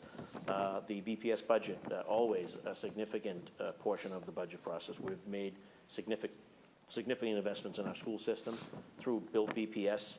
Some of these facilities just got pushed off, or we were just doing some patchwork to finally get to a point where we're putting sort of a real concerted effort around making major upgrades and improvements around our schools in a very thoughtful way. I think is going to be huge for our school district, as well as the current fiscal 20 budget. We continue to implement resources to close the achievement gap. We've heard from colleagues here with more nurses, more paras, more school psychiatrists, all good stuff, which I hope will yield results for our system. Look forward to working with the new superintendent, and it's, I think, our collective goal to make sure that not only do our kids graduate from the Boston Public Schools, but that they get into and graduate from some of the best colleges and universities in the world that call Boston their home. That's truly a hugs and high five moment. It's not just about graduating our kids. It's about making sure that they have an opportunity to get into these great schools, graduate from these schools, and take a look outside this building, all the cranes that are in the skyline, all the companies that are coming here, major investment coming here. What good is it if kids from the Boston Public Schools aren't able to participate or have no sense of hope and opportunity to what's happening around them, short of the mailroom and the loading dock? We want to make sure that we're getting those CEO positions, COO positions, CFO positions, and those kids should be able to look at those skyscrapers knowing that they have an opportunity through a great quality education at our Boston Public School system, plus our higher education system, to be able to compete in that world. So, and finally, comments to our colleague, Chairman Mark Siomo, who's been a great steward as the chair of Ways and Means. He's done a phenomenal job, not just this year, but his entire tenure there, around making this budget process a very transparent, open process, allowing community to participate in budget process, which had not happened since you had taken over as the chair, and also to recognize that whether you're a brand new city councilor coming in through the doors or you're a more seasoned and experienced councilor coming through the doors, you treated everyone the same way with respect to the budget process, making sure that we and our staffs have the information, making sure that you are the bridge between us and the administration. And I know that you didn't do that alone. I know that we've had great partners. This budget started obviously with Kate Sullivan. I know that we have Michelle Goldberg, along with Cora, Shane, Kerry, Candace, all supporting along with our central staff, giving you the resources that you need to assist your colleagues in getting that information back and forth from the government. Clearly, Neil goes back and forth on a pretty regular basis, and also a kudos to the mayor's budget team. I know Emma Handy and Justin are here. They've done a lot of work on it. So it's a collective effort. And just also noting that on behalf of the school superintendent gets to hit the ground running because she has two very capable folks that have spent an enormous amount of time here, and that's Rob Consavo and Ellen McDonough. They do great work. They're here again today. They care deeply about the Boston Public Schools, the role of the council in the legislative branch of city government, but also their role with working with the administration to get to that best product that's put forward for our students. So with that, I will be voting in the affirmative in every aspect of this budget. Great job. Time to take a bow, Mark. You've been a great colleague to work with, and you've been a credit to this body and through the budget process as well. Thank you. Thank you, Madam Chair. Thank you, Councilor Flaherty. Councilor Wu, you have the floor. Thank you, Madam President. I want to echo the thanks all around, and especially to Chairman Siomo, who I think just has a ready-made orientation. I don't know what we'll do without you, but also sat me down early on, and I had the pleasure and privilege of serving as your vice chair for a little bit of your tenure in that role. So I know firsthand how hard you work, how much goes into it, how hard your staff works. So just want to thank you so much for many, many years. Thank you, of course, to our central staff, to Madam President for making sure to advocate for the council as an institution in the budget as well, and some of those changes that are going to be so transformational for us. Thank you to the administration and the Emma and Justin and Neil and Rob and Ellen and the entire team for coming back again and again. And I want to commend the administration for being very responsive to councilors' concerns, to community concerns. I think much has been said on the operations budget, and I will be supporting voting yes to support the investments that many colleagues have described on that front, and including the changes between the original budget and the resubmission, which I thought were, again, a mark of how much the administration has been listening. The beauty of city government is that we can drive sweeping systemic change while also building it step by step with tangible actions. And so the budget is an expression of our values, but it's also the plan for what we're going to do in the next year. And I just want to spend most of my time as succinctly as possible just commenting on why I will not be supporting the BPS portion of the budget. I set out a goal for myself of this last spring of getting to spend some time in every single one of our high schools across the district this spring. I got almost there. I think we ended at 22 of them and another 5 or 6 that I had visited in previous years. So I saw almost every piece of the high school perspective and have been really honored to also push alongside Councilor Sabi George and Councilor Janey on Madison Park in particular. So when you look at the district, just from, again, that tier of high school, it is heartbreaking, the inequities across the system. It is devastating, some of the conditions that our students and teachers and school communities are having to face day after day.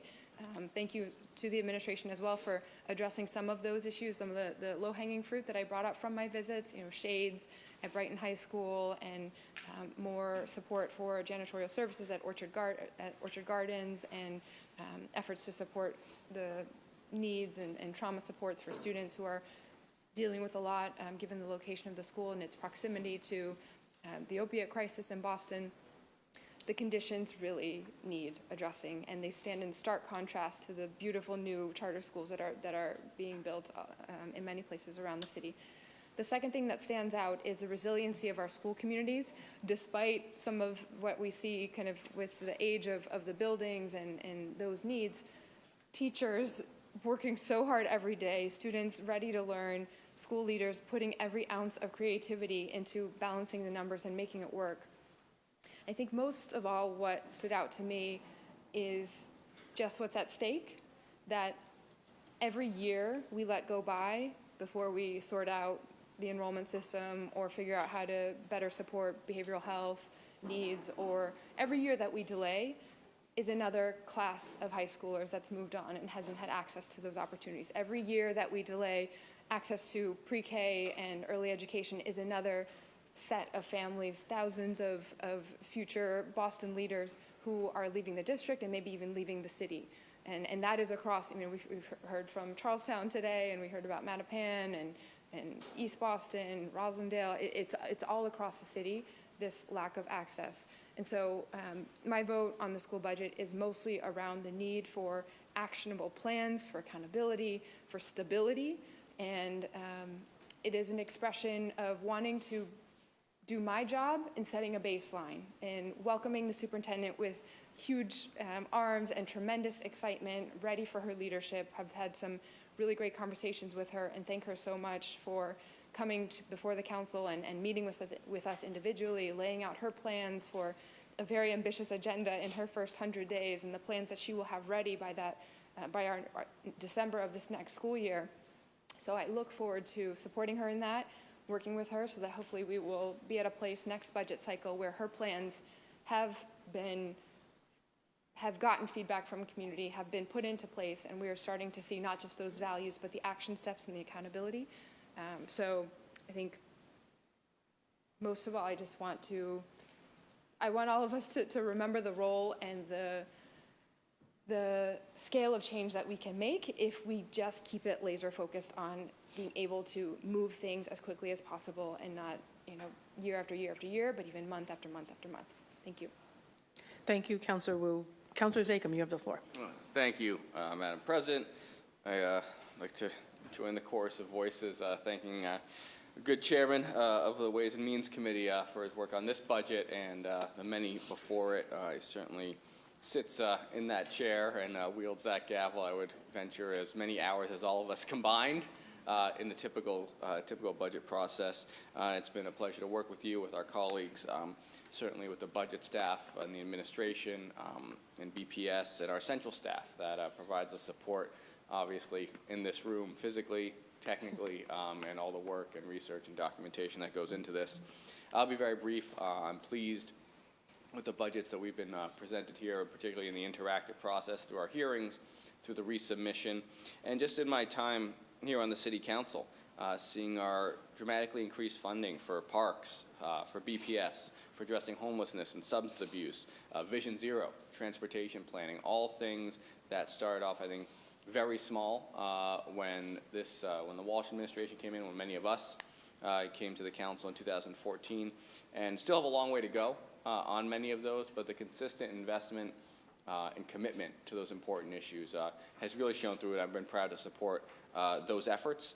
One thing I would like to see in a future budget that I will not be voting on that has not been here is it goes hand in hand with the Build BPS program, making sure that in all of our neighborhoods, have quality public schools. And I think it does mean that we need K-8 options for downtown families as well. That has continued to be an issue. I know my predecessor worked on that issue. I worked on it. My successor will. And I look forward to celebrating that someday. But I think this is a responsible budget, fiscally responsible, socially responsible to people that we represent, and balancing the vast and challenging priorities for a thriving city like Boston. I look forward to voting yes on this and continuing to work with you all and the administration moving forward. Thank you. Thank you, Councilor Zachem. Councilor Baker, you have the floor. Thank you, Madam President. Unlike the rest of you, I will be brief. This is a good budget here. When I started 8 years ago, I was here as a result of what I think was a bad budget. I was laid off. My questions that I would ask in my initial budgets were how many layoffs this year and what are we closing? Lowell Mills Library was slated to be closed when I was first elected, and now here we sit talking about new libraries, and speaking about my district, new libraries in my district, all the parks done over. I had never seen a park done over in my whole life. We played on parks that had sores in them, but that's a result of the good economy that we have going on, and this administration understanding how important it is to have good spaces, good social spaces for people to gather. Their mindset totally changed with libraries. They see the value in libraries as that space to be able to congregate. It's not just books on a shelf. So I congratulate them for that. Emma and Justin, thank you very much. My good friend here, 8 years. We're gonna miss you. I don't know who's gonna get the short straw next year, but hopefully not me. Yeah, so I'm voting yes on all three budgets, and just I'm proud to vote yes on all three budgets. Thank you, Madam President. Thank you, Councilor Baker. Thanks, Christine. Anyone else looking to speak on this matter? Okay. Councilor Garrison, would you like to speak on the budget? Or offer remarks? Take your time. Councilor Garrison, you have the floor. As the newest member of the Boston City Council, I plan to vote yes on docket 0964, yes on 0965, yes on 0966, and yes on 0967. Thank you, Councilor Garrison. At this time, Councilor Siomo, who is chair of the Committee on Ways and Means, that's right. God love Councilor Baker and Councilor Garrison. At this time, Councilor Siomo, who's chair of the Committee on Ways and Means, recommends acceptance of the committee report and passage of dockets 0964, 0965, 0966, and 0967. We will take them each separately. Madam Clerk, if you could call the roll for the first docket, 0964.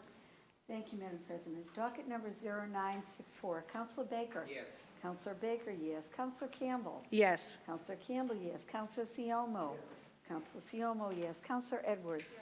Councilor Edwards, yes. Councilor Asabi George? Yes. Councilor Asabi George, yes. Councilor Flaherty? Yes. Councilor Flaherty, yes. Councilor Flynn? Yes. Councilor Flynn, yes. Councilor Garrison?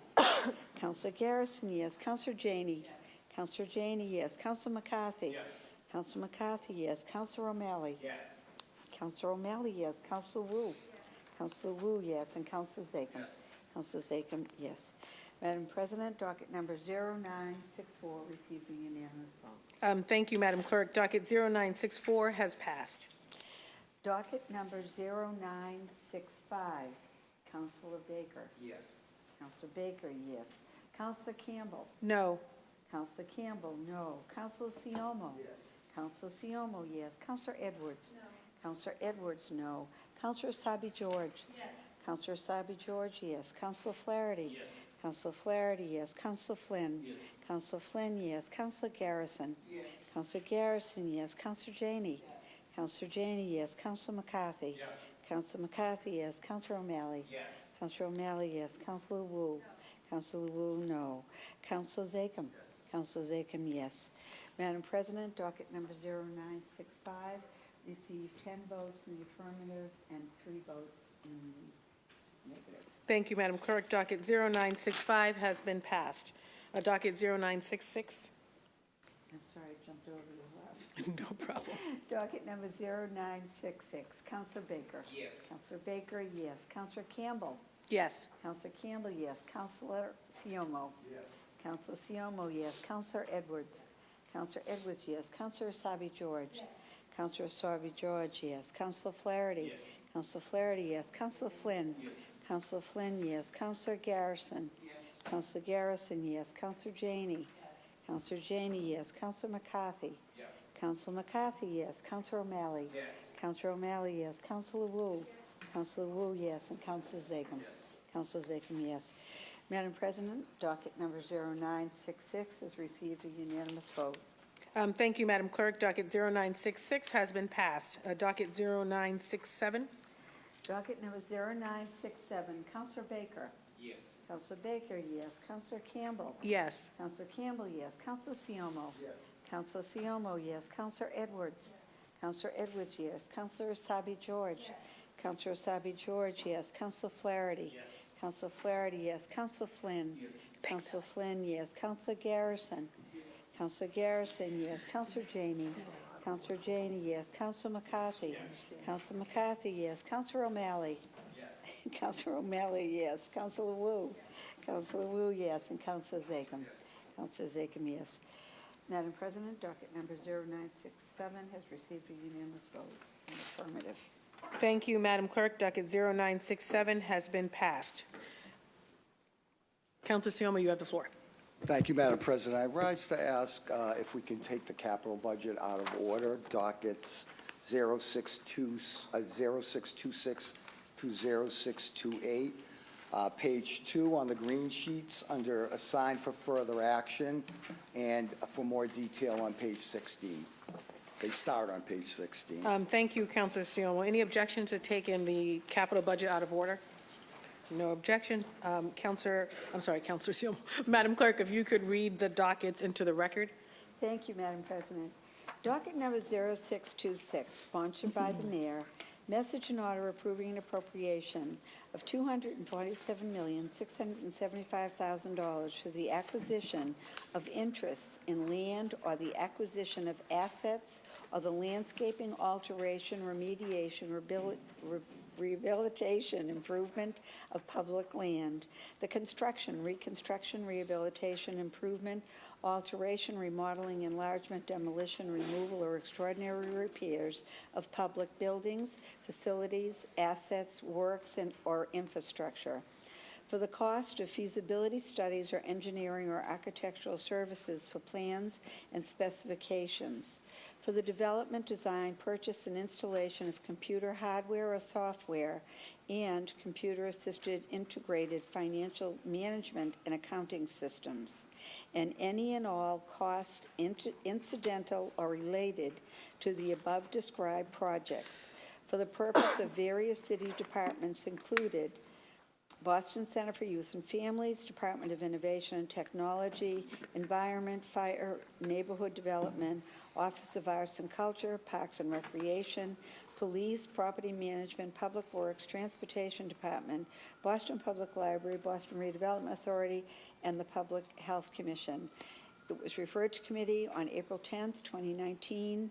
The matter had hearings and was voted on May 29th, 2019, and received its first reading. Docket number 0627, sponsored by the mayor. Message and order approving the appropriation of $42,405,000 for the acquisition of interest in land or the acquisition of assets of the landscaping, alteration, remediation, rehabilitation, or improvement of public land.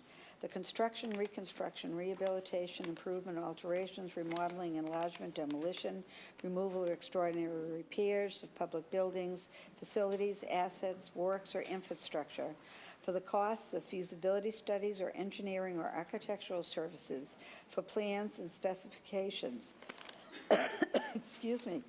For the development, design, purchase, and installation of computer hardware or software and computer-assisted integrated financial management and accounting systems, and any and all costs incidental or related to the above-described projects for the purpose of the Boston Public Schools.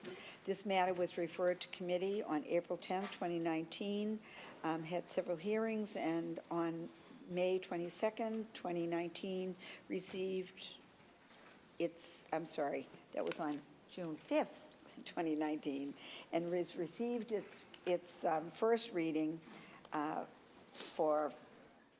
has received its first reading and assigned for further action. And I would like to correct myself. Thank you, Madam Clerk. Docket number 0626 was also referred on June 5th when it received its first vote. And now, docket number 0628, sponsored by the mayor, message and order authorizing the city of Boston to enter into one or more leases, lease purchase, or installment sales agreement in fiscal year 2020 in an amount not to exceed $28,200,000. These funds are to be used by various city departments for the acquisition of equipment and furtherance of their respective governmental functions. The list of equipment includes computer equipment, hardware and software, motor vehicles and trailers, ambulances, firefighting equipment, office equipment, telecommunication equipment, photocopying equipment, medical equipment, school and educational equipment, school buses, parking meters, street lighting installation, traffic signals, equipment, and equipment functionally related to and components of the foregoing. Once again, it was referred to committee on April 10th, 2019, had several hearings, and had received its first vote on June 5th, 2019. Thank you, Madam Clerk. Councilor Siomo, you have the floor. Thank you. Again, it received its first vote on June 5th. We need to wait a minimum of 2 weeks for our second vote for any loan order. So I ask again for your second vote in the affirmative. Thank you. Thank you, Councilor Siomo. Councilor Siomo, who is chair of the Committee on Ways and Means, asks for a second vote on the capital budget dockets. Madam Clerk, if you could call the roll for the first docket, which is 0626. Thank you, Madam President. Docket number 0626, Councilor Baker. Yes. Councilor Baker, yes. Councilor Campbell. Yes. Councilor Campbell, yes. Councilor Siomo. Yes. Councilor Siomo, yes. Councilor Edwards. Councilor Edwards, yes. Councilor Asabi George. Yes. Councilor Asabi George, yes. Councilor Flaherty. Yes. Councilor Flaherty, yes. Councilor Flynn. Yes. Councilor Flynn, yes. Councilor Garrison. Yes. Councilor Garrison, yes. Councilor Janey. Yes. Councilor Janey, yes. Councilor McCarthy. Yes. Councilor McCarthy, yes. Councilor O'Malley. Yes. Councilor O'Malley, yes. Councilor Wu. Yes. Councilor Wu, yes. And Councilor Zachem. Councilor Zachem, yes. Madam President, docket number 0626 received a unanimous vote in the affirmative. Thank you, Madam Clerk. Docket 0626 has been passed. Madam Clerk, if you could call the roll for docket 0627. Docket 0627, Councilor Baker. Yes. Councilor Baker, yes. Councilor Campbell. Yes. Councilor Campbell, yes. Councilor Siomo. Yes. Councilor Siomo, yes. Councilor Edwards. Councilor Edwards, yes. Councilor Asabi George. Yes. Councilor Asabi George, yes. Councilor Flaherty. Yes. Councilor Flaherty, yes. Councilor Flynn. Yes. Councilor Flynn, yes. Councilor Garrison. Yes. Councilor Garrison, yes. Councilor Janey. Yes. Councilor Janey, yes. Councilor McCarthy. Yes. Councilor McCarthy, yes. Councilor O'Malley. Yes. Councilor O'Malley, yes. Councilor Wu. Yes. Councilor Wu, yes. And Councilor Zachem. Yes. Councilor Zachem, yes. Madam President, docket number 0627 received 13 votes in the affirmative. Thank you, Madam Clerk. Docket 0627 has been passed. Madam Clerk, if you could call the roll for docket 0628. Thank you. Docket 0628, Councilor Baker. Yes. Councilor Baker, yes. Councilor Campbell. Yes. Councilor Campbell, yes. Councilor Siomo. Yes. Councilor Siomo, yes. Councilor Edwards. Councilor Edwards, yes. Councilor Asabi George. Yes. Councilor Asabi George, yes. Councilor Flaherty. Yes. Councilor Flaherty, yes. Councilor Flynn. Yes. Councilor Flynn, yes. Councilor Garrison. Yes. Councilor Garrison, yes. Councilor Janey. Yes. Councilor Janey, yes. Councilor McCarthy. Yes. Councilor McCarthy, yes. Councilor O'Malley. Yes. Councilor O'Malley, yes. Councilor Wu. Yes. Councilor Wu, yes. And Councilor Zachem. Yes. Councilor Zachem, yes. Madam President, docket number 0628 received 13 votes in the affirmative. Thank you, Madam Clerk. Docket 0628 has been passed. All right. Would you like me to read docket 0968 and 0969 together? That'd be great, thank you. Thank you. Docket number 0968, message and order approving a supplemental appropriation of $12,037,969 to cover the FY19 cost items contained within the collective bargaining agreements between the Boston School Committee and the Boston Teachers Union, known as BTU, Local 66, AFT-MASS AFL-CIO.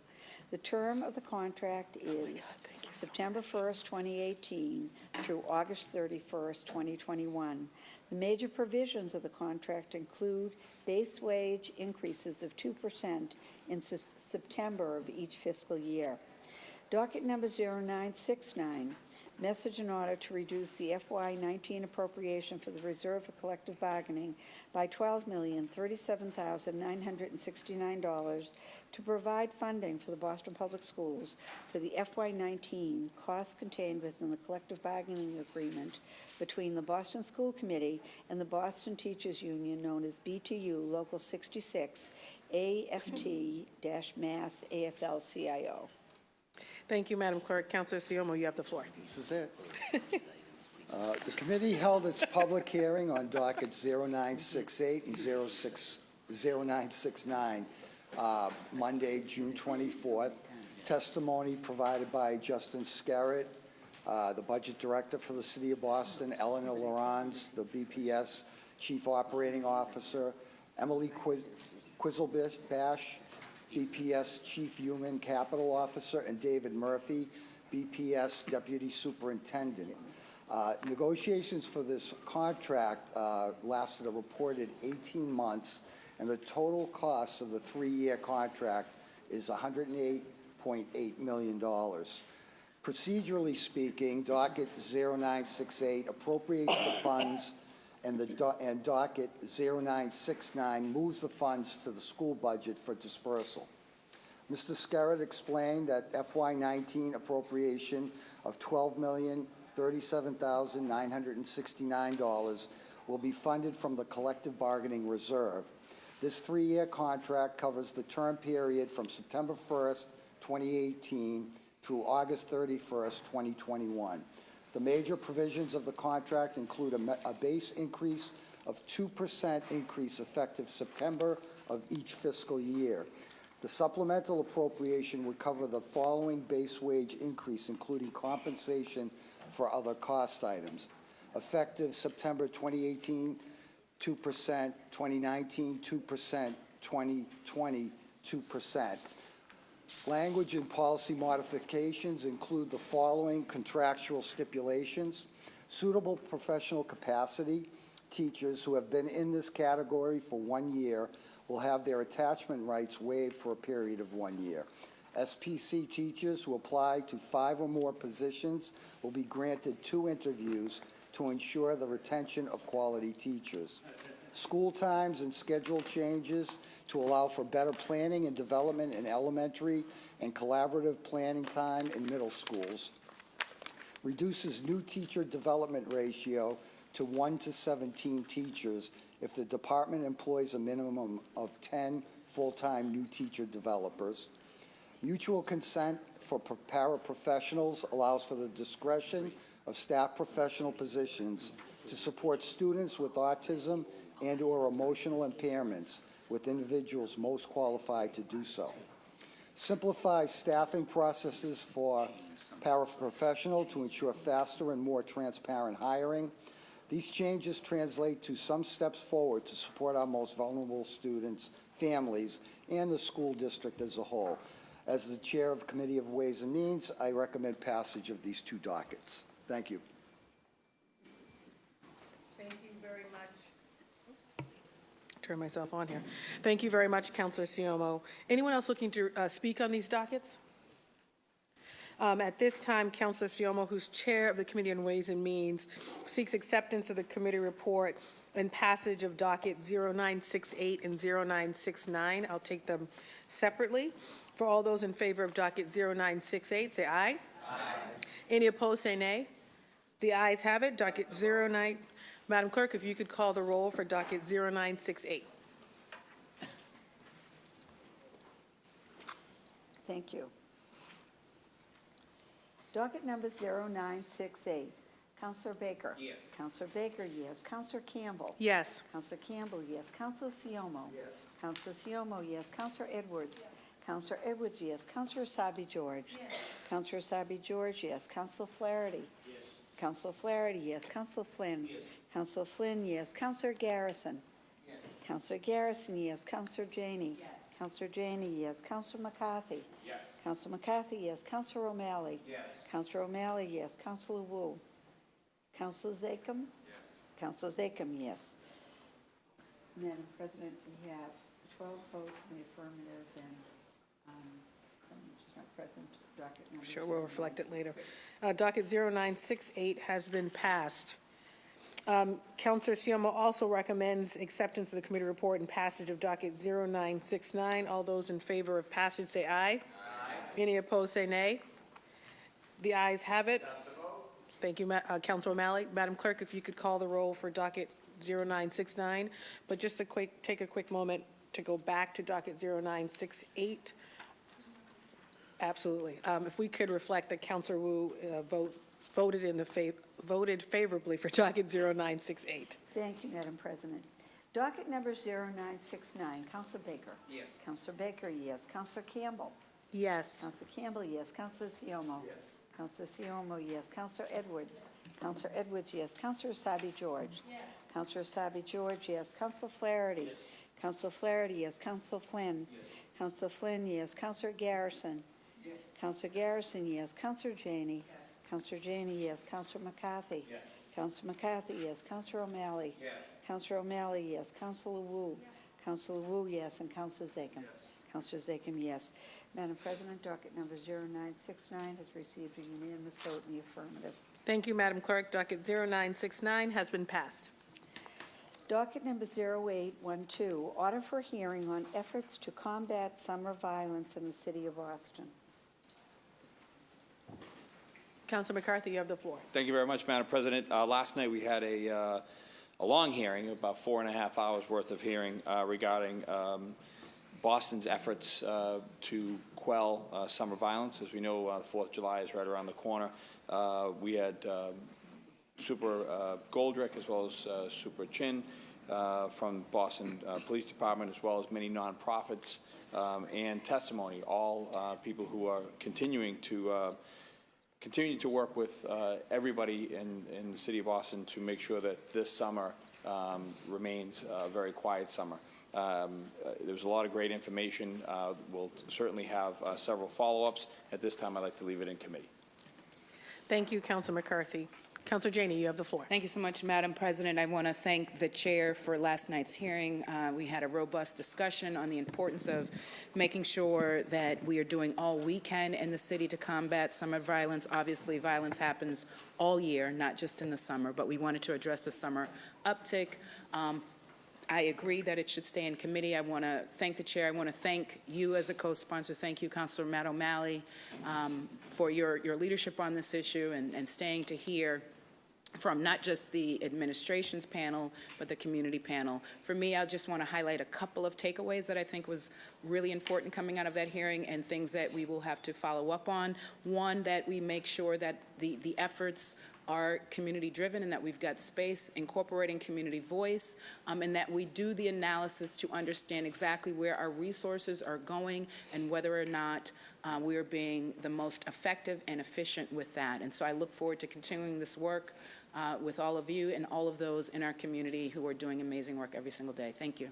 Thank you, Councilor Janey. Councilor O'Malley, you have the floor. Thank you, Madam President. I, too, want to thank my colleagues and co-makers in this, the councilor from District 7 and the council president, as well as the chairman of the Committee on Public Safety and Criminal Justice, councilor from District 5. It was a great event. I mean, it was a great, worthwhile opportunity to sit down, really identify some good cross-collaboration happening at the city, happening with nonprofits.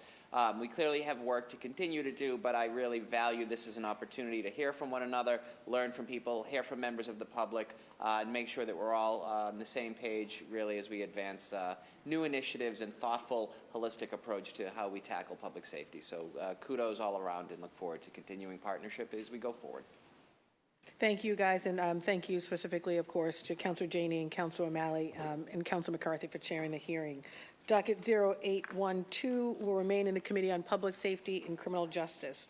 Moving on to motions, orders, and resolutions. Docket number 1021, Councilors Flynn and Edwards offer the following resolution supporting Senate Bill 1441 and House Bill 2029, an act relative to the Architectural Access Board. Councilor Flynn, you have the floor. Thank you, Madam President. Madam President, may I suspend Rule 12 and add Councilor Flaherty as an original co-sponsor? Any objection? Madam Clerk, if you could add, Councilor Flaherty as the third original co-sponsor. Thank you. Councilor Flynn. Thank you, Madam President. Madam President, this resolution comes out of the City Council hearing on services for persons with disabilities on May 29th. And we were able to hear from the Disability Commission, the Language Access Program, and advocates. I want to thank my co-sponsors, Councilor Flaherty and Councilor Edwards, for that hearing, to Juan Lopez, our Central Staff Research Director, for working on this. The panelists and advocates stressed the importance of the Americans with Disabilities Act, which is the federal law that prohibits discrimination against people with disabilities and ensures that people with disabilities have public accommodations. In the hearing, the chair of the advisory board for the Disability Commission talked about a state bill called an act relative to the Architectural Access Board, which would update the Architectural Access Board's jurisdiction to align that with the Americans with Disability Act. The bill at the State House is sponsored by Senator Michael Moore, Representative Mike Moran, and Christine Barber, and it is supported by many electeds from the Boston delegation, such as Senator Nick Collins, Senator Brownsberger, Senator Boncory, Rep. Dan Cullinane, Representative El Guado, Representative Adrian Madaro, and others. The Massachusetts Architectural Access Board is the state's accessibility and oversight enforcement body, which develops and enforces regulations designed to make public buildings accessible and safe for use by persons with disabilities. Yet it can only uphold compliance with state law, which has fallen decades behind the federal Americans with Disability Act. The bill would ensure that the buildings in our state would be ADA compliant. It would make more housing units accessible by requiring adaptable units in renovated buildings, as well as requiring employees area in commercial buildings to be accessible. The bill would make sure that our buildings are accessible to all and that our state standards for accessibility is not outdated. I hope that we can suspend and pass this resolution today so that we can help this bill pass at the State House as well. Thank you, Madam President. Thank you, Councilor Flynn. Councilor Edwards, you have the floor. Thank you. Very briefly, I just wanted to commend the maker for this resolution, also thank him and Councilor Flaherty for, I think, a robust, incredible hearing with disability advocates and the folks from the Disability Commission here. This is really just an attempt to update our standards for building to assure that as we look to the future and at this robust economy, that we are building for everybody in the state. And I support our leads over in the State House. I think it was Representative Mike Moran, especially for his leadership, and Senator Moore for theirs in assuring that our state laws are matching with the federal ones. Thank you, Councilor Edwards. Councilor Flaherty. Thank you, Madam President. Just like to thank the co-sponsors. Also mentioned that Councilor Flynn has been a champion for the community of disabilities for decades now, and urge my colleagues to sign on so we can move for suspension and adoption. Thank you. Thank you. At this time, anyone else looking to speak on this matter or add their name? Madam Clerk, if you could add Councilor Baker, Councilor Siomo, Councilor Sabi George, Councilor Garrison, Councilor Janey, Councilor McCarthy, Councilor O'Malley, Councilor Wu, and Councilor Zakem, as well as the chair. At this time, Councilor Flynn seeks suspension of the rules and adoption of docket 1021. All those in favor of adoption say aye. Any opposed say nay. The ayes have it. Docket 1021 has been adopted. Docket number 1022, Councilors Flynn and Edwards offer the following resolution supporting Senate Bill 1810 and House Bill 2671, an act relative to employment of persons with disabilities on state contracts. Councillor Flynn, you have the floor. Thank you, Madam President. Madam President, may I suspend Rule 12 and add Councilor Flaherty as an original co-sponsor? Any objection? Madam Clerk, if you could add Councillor Flaherty as an original sponsor. Thank you, Councillor Flynn. Thank you. Thank you, Madam President. Madam President, this resolution also comes out of that same hearing on services for persons with disability. We're proud of the excellent leadership of Commissioner Krista McCosh on so many of these issues. At our hearing, advocates talked about the lack of opportunity that many persons with disabilities face in terms of employment. In fact, according to the Bureau of Labor Statistics, the unemployment rate for persons with disabilities is twice as high as those without a disability. This bill, an act relative to employment of persons with disabilities on state contracts, calls for contracts issued for services in the Commonwealth of Massachusetts or any subdivision that receives appropriated funds from the state to have at least 10% of the people hired for the contracts be individuals with disabilities by 2025. The hiring requirements would be put into effect in phases so that state contracts would have at least 2% of the people hired be persons with disabilities by 2021, then increase it by 2% more every year until there is at least 10% of the workforce be persons with disabilities by 2025. The bill is sponsored by Senator Collins, Rep. David Beal, Rep. Dan Hunt, and it's supported by Representative Michaelwitz, Representative Russell Holmes, Representative Madaro, and Representative Santiago, and others.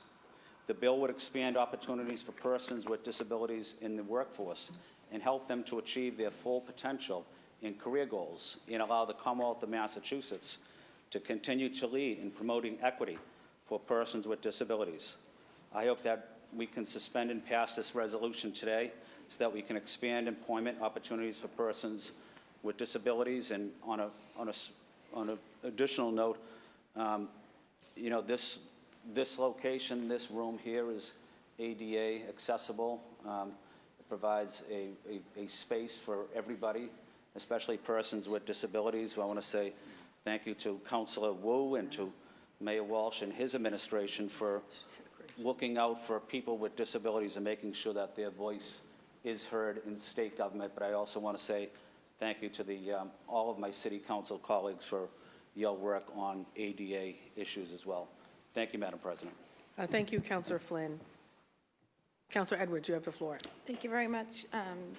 This is a resolution that I think very basically supports putting our money where our mouth is and making sure that the state is driving an economy that that people with disabilities can contribute to, but also that they can benefit from by and incentivizing a lot of contractors to hire them with disabilities and to work with them and to assure that they have a place in their workforce. I think it's an incredible move and a move of leadership that assures that in many cases an entire population is underemployed despite the talents because of prejudices about people with disabilities. This is actually incentivizing a lot of folks in the private market to say it's worth giving this person a chance and assuring that they can be a lead and have an economic opportunity with my company because I now have funds from the state of Massachusetts. Thank you, Councillor Edwards. Councillor Flaherty, are you looking to speak on this docket? Okay. At this time, Councillor Flynn, I'm sorry, before I do that, anyone else wanting to add their name to this docket? Madam Clerk, if you could add Councillor Baker, Councillor Siomo, Councillor Asabi George, Councillor Garrison, Councillor Janey, Councillor McCarthy, Councillor O'Malley, Councillor Wu, Councillor Zakam, as well as the Chair. Councillor Flynn seeks suspension of the rules and adoption of docket 1022. All those in favor of adoption say aye. Aye. Any opposed say nay. The ayes have it. Docket 1022 has been adopted. Moving on to personnel orders. Docket number 1023, Councilor Campbell offered the following order. The chair seeks suspension of the rules and passage of docket 1023. All those in favor of passage say aye. Aye. Any opposed say nay. The ayes have it. Docket 1023 has been passed. I've been informed by the clerk that there are 3 late file matters. which in the absence of objection will be added to today's agenda. Hearing and seeing no objection, the 3 late file matters are so added. Madam Clerk, if you could read the first late file matter into the record. Thank you, Madam President. In the City Council, June 26, 2019, Councilor Campbell for Councilor Edwards. Oh, and just a point of clarification, 2 are hearing orders. 1 is a personnel order, so you probably do not have the personnel order. And the personnel order, Councilor Edwards. At this time, Councilor Edwards seeks suspension of the rules and passage of the first late file matter. All those in favor of passage say aye. Aye. Any opposed say nay. The ayes have it. The first late file matter has been passed. Second late file matter, offered by Councilor Frank Baker in the City of Boston. Order for hearing to discuss the proposed auction block memorial at Fanueil Hall. Whereas public spaces, art installations, landmark, memorial, and historic structures should reflect the true history of the city and its people. Therefore, be it ordered that the appropriate committee of the Boston City Council holds a hearing to understand and discuss this proposed public memorial and its historical contribution to the City of Boston and the Commonwealth of Massachusetts. Representatives from the administration and other interested parties shall be invited to attend. Filed in the City Council on June 26, 2019. Thank you, Madam Clerk. Councilor Baker, you have the floor. Thank you, Madam President. May I enact Rule 12 and add Council Flynn, please? Any objection? Madam Clerk, if you could add Councilor Flynn. Thank you, Madam President. First of all, I apologize for the late file. Golf got in the way of my job last week, so I left some loose ends, one of them being to add Council Flynn. I would like to hold a hearing to better understand and discuss the proposed auction block public memorial and its historical contribution to the City of Boston and the Commonwealth of Massachusetts. I believe public spaces should reflect the true history of the city and its people, and it appears this memorial seeks to do just that. As many may know, there's an effort in the city to change the name of Fanueil Hall. When I first heard this effort, I was not in favor of this proposed change, as I do not believe we should erase history but tell its story, whether good or bad. Peter Fanueil was a merchant in the City of Boston in the 18th century who made his wealth from slave labor and trafficking through the triangular trade, and upon his death, Fanueil Hall, a building financed by slave labor and trafficking, was donated to the City of Boston. No marker currently exists in the Commonwealth of Massachusetts or the City of Boston to tell the history of the slave trade that took place at Fanueil Hall. Steve Locke, an artist in residence for the City of Boston, is proposing a memorial dedicated to those enslaved Africans and African Americans whose kidnapping and sale took place at Fanueil Hall, and I believe that this is a good opportunity to tell the story of the slave trade in Boston and recognize the history of Fanueil Hall. Thank you, Madam President. Thank you, Councilor Baker. Councilor Flynn, you have the floor. Thank you, Madam President, and thank you to Council Baker for adding me on. Glad to be a co-sponsor of this hearing. I think it's important for us as a city to discuss this memorial, what it means, and for people to reflect on the terrible injustices slavery has caused so many people for so many years. It's something that hopefully we all can learn from, learning from our past, the terrible mistakes and criminal activity that took place hundreds of years ago, but it still has a meaning, it still has an impact today. So it's important to listen to concerns of residents and to hear residents talk about the terrible injustice that has happened in our city, and also to learn from our mistakes, but also hopefully we can go on and become a better society, a better city, a better country, learning from our past. Thank you, Madam President. Thank you, Councilor Flynn. Councilor Flaherty, you have the Please floor. add my name, Madam. Madam Clerk, if you could also add Councilor Flaherty, Councilor Siomo, Councilor Sabi George, Councilor Garrison, Councilor McCarthy, Councilor O'Malley, as well as the chair. Docket, I guess the second late file matter will be assigned to the Committee on Arts, Culture, and Special Events.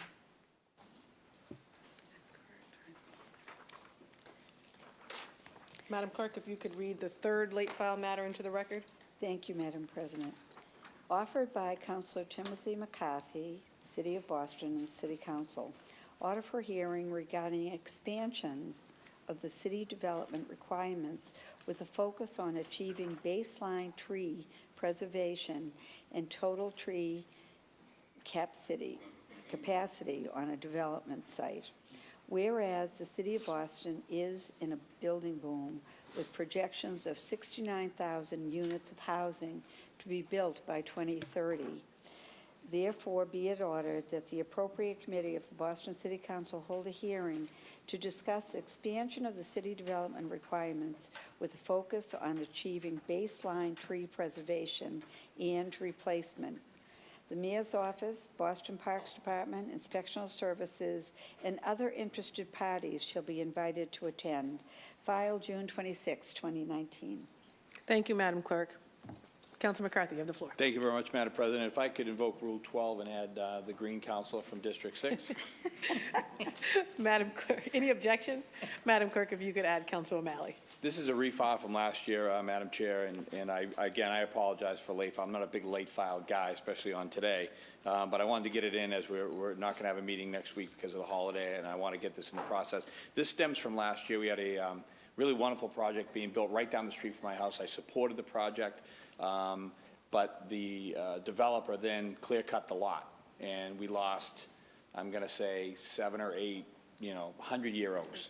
And it started clicking in my head that we can't do this the way, and he planted some trees, and granted, we had a great discussion. He did the right thing. Having said that, we can't lose those trees like that. Other towns and cities if you have to cut down a tree to build your project, there's certain fines, there's certain fees, whether or not you're putting new trees on the lot or paying into the tree fund and having Chris Cook plant those trees for you.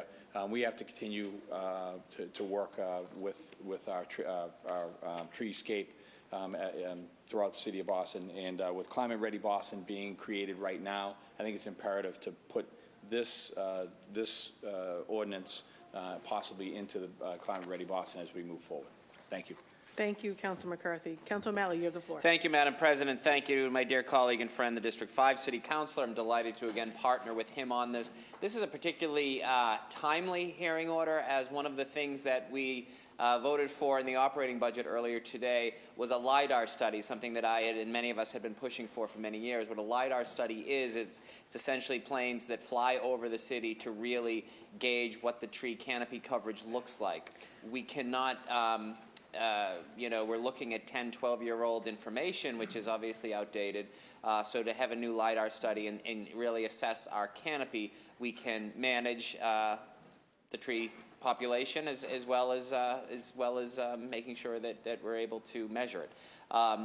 Finally, when we talk about the purpose of trees and the necessity of trees, it's not just aesthetics, it's not just environmental benefits, it really is a true public health benefit as well. And this is a way that can create cooling centers, can make it a much more vibrant and healthy city. So look forward to our continued partnership and work. Thank you. Thank you, Councilor O'Malley. Councilor Flaherty. Please add my name. Madam Clerk, if you could add Councilor Flaherty as well as Councilor Baker, Councilor Siomo, Councilor Edwards, Councilor Sabi George, Councilor Flynn, Councilor Garrison, Councilor Janey, Councilor Wu, Councilor Zakem, as well as the Chair. The third late file matter will be assigned to the Committee on Planning, Development, and Transportation. At this time, does anyone else need to remove or would like to remove a matter from the green sheets? Moving right along, I am informed by the clerk that there are 0 late file matters to be added to the consent agenda.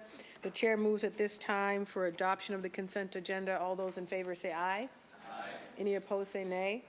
The ayes have it. The consent agenda has been adopted. Any announcements? Well, I will do this for Councilor Siomo. There is, I believe, a reception after this meeting, immediately afterwards, in the Curly Room to thank central staff, of course, the team, the budget team, for all their hard work. So proceed from here there. And then just a reminder, tomorrow, which is Thursday, from 9 to 12 here at the Piemonte Room, we'll have our second racial equity training. And again, it is open to everyone, including interns and fellows, even if you're not here for the entire year. Any other announcements? Oh, Counselor Flynn.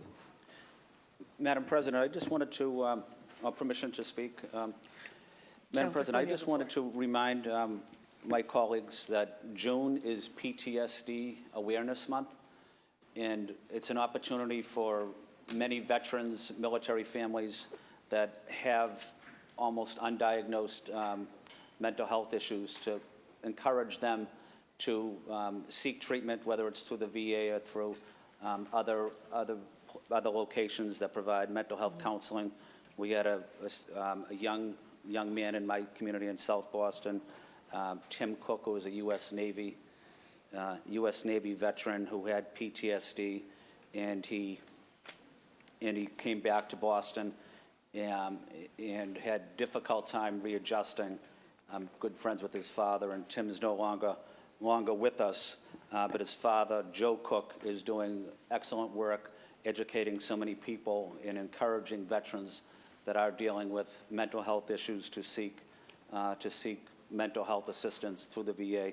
So I just wanted to say thank you to Joe Cook, to his family, and to the neighbors in South Boston for making sure that all veterans are aware that June is PTSD month, and to encourage them to seek help if needed. Thank you, Madam President. Thank you very much, Counselor Flynn. Counselor Edwards, you have the floor. Thank you. I'll be brief.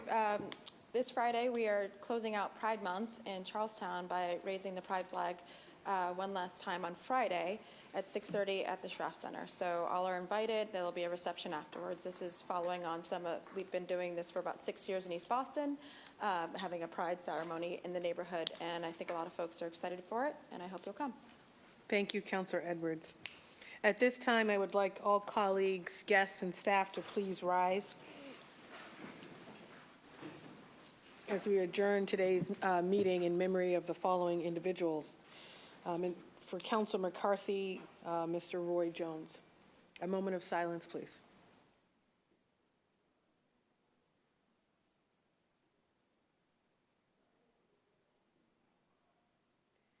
Thank you. The chair moves that when the council adjourns today, it does so in memory of the aforementioned individual. We are scheduled to meet again in this chamber on Wednesday, July 10th at 12 noon at Boston City Hall. All those in favor of adjournment say aye. Aye. Any opposed say nay. The ayes have it. The council is adjourned.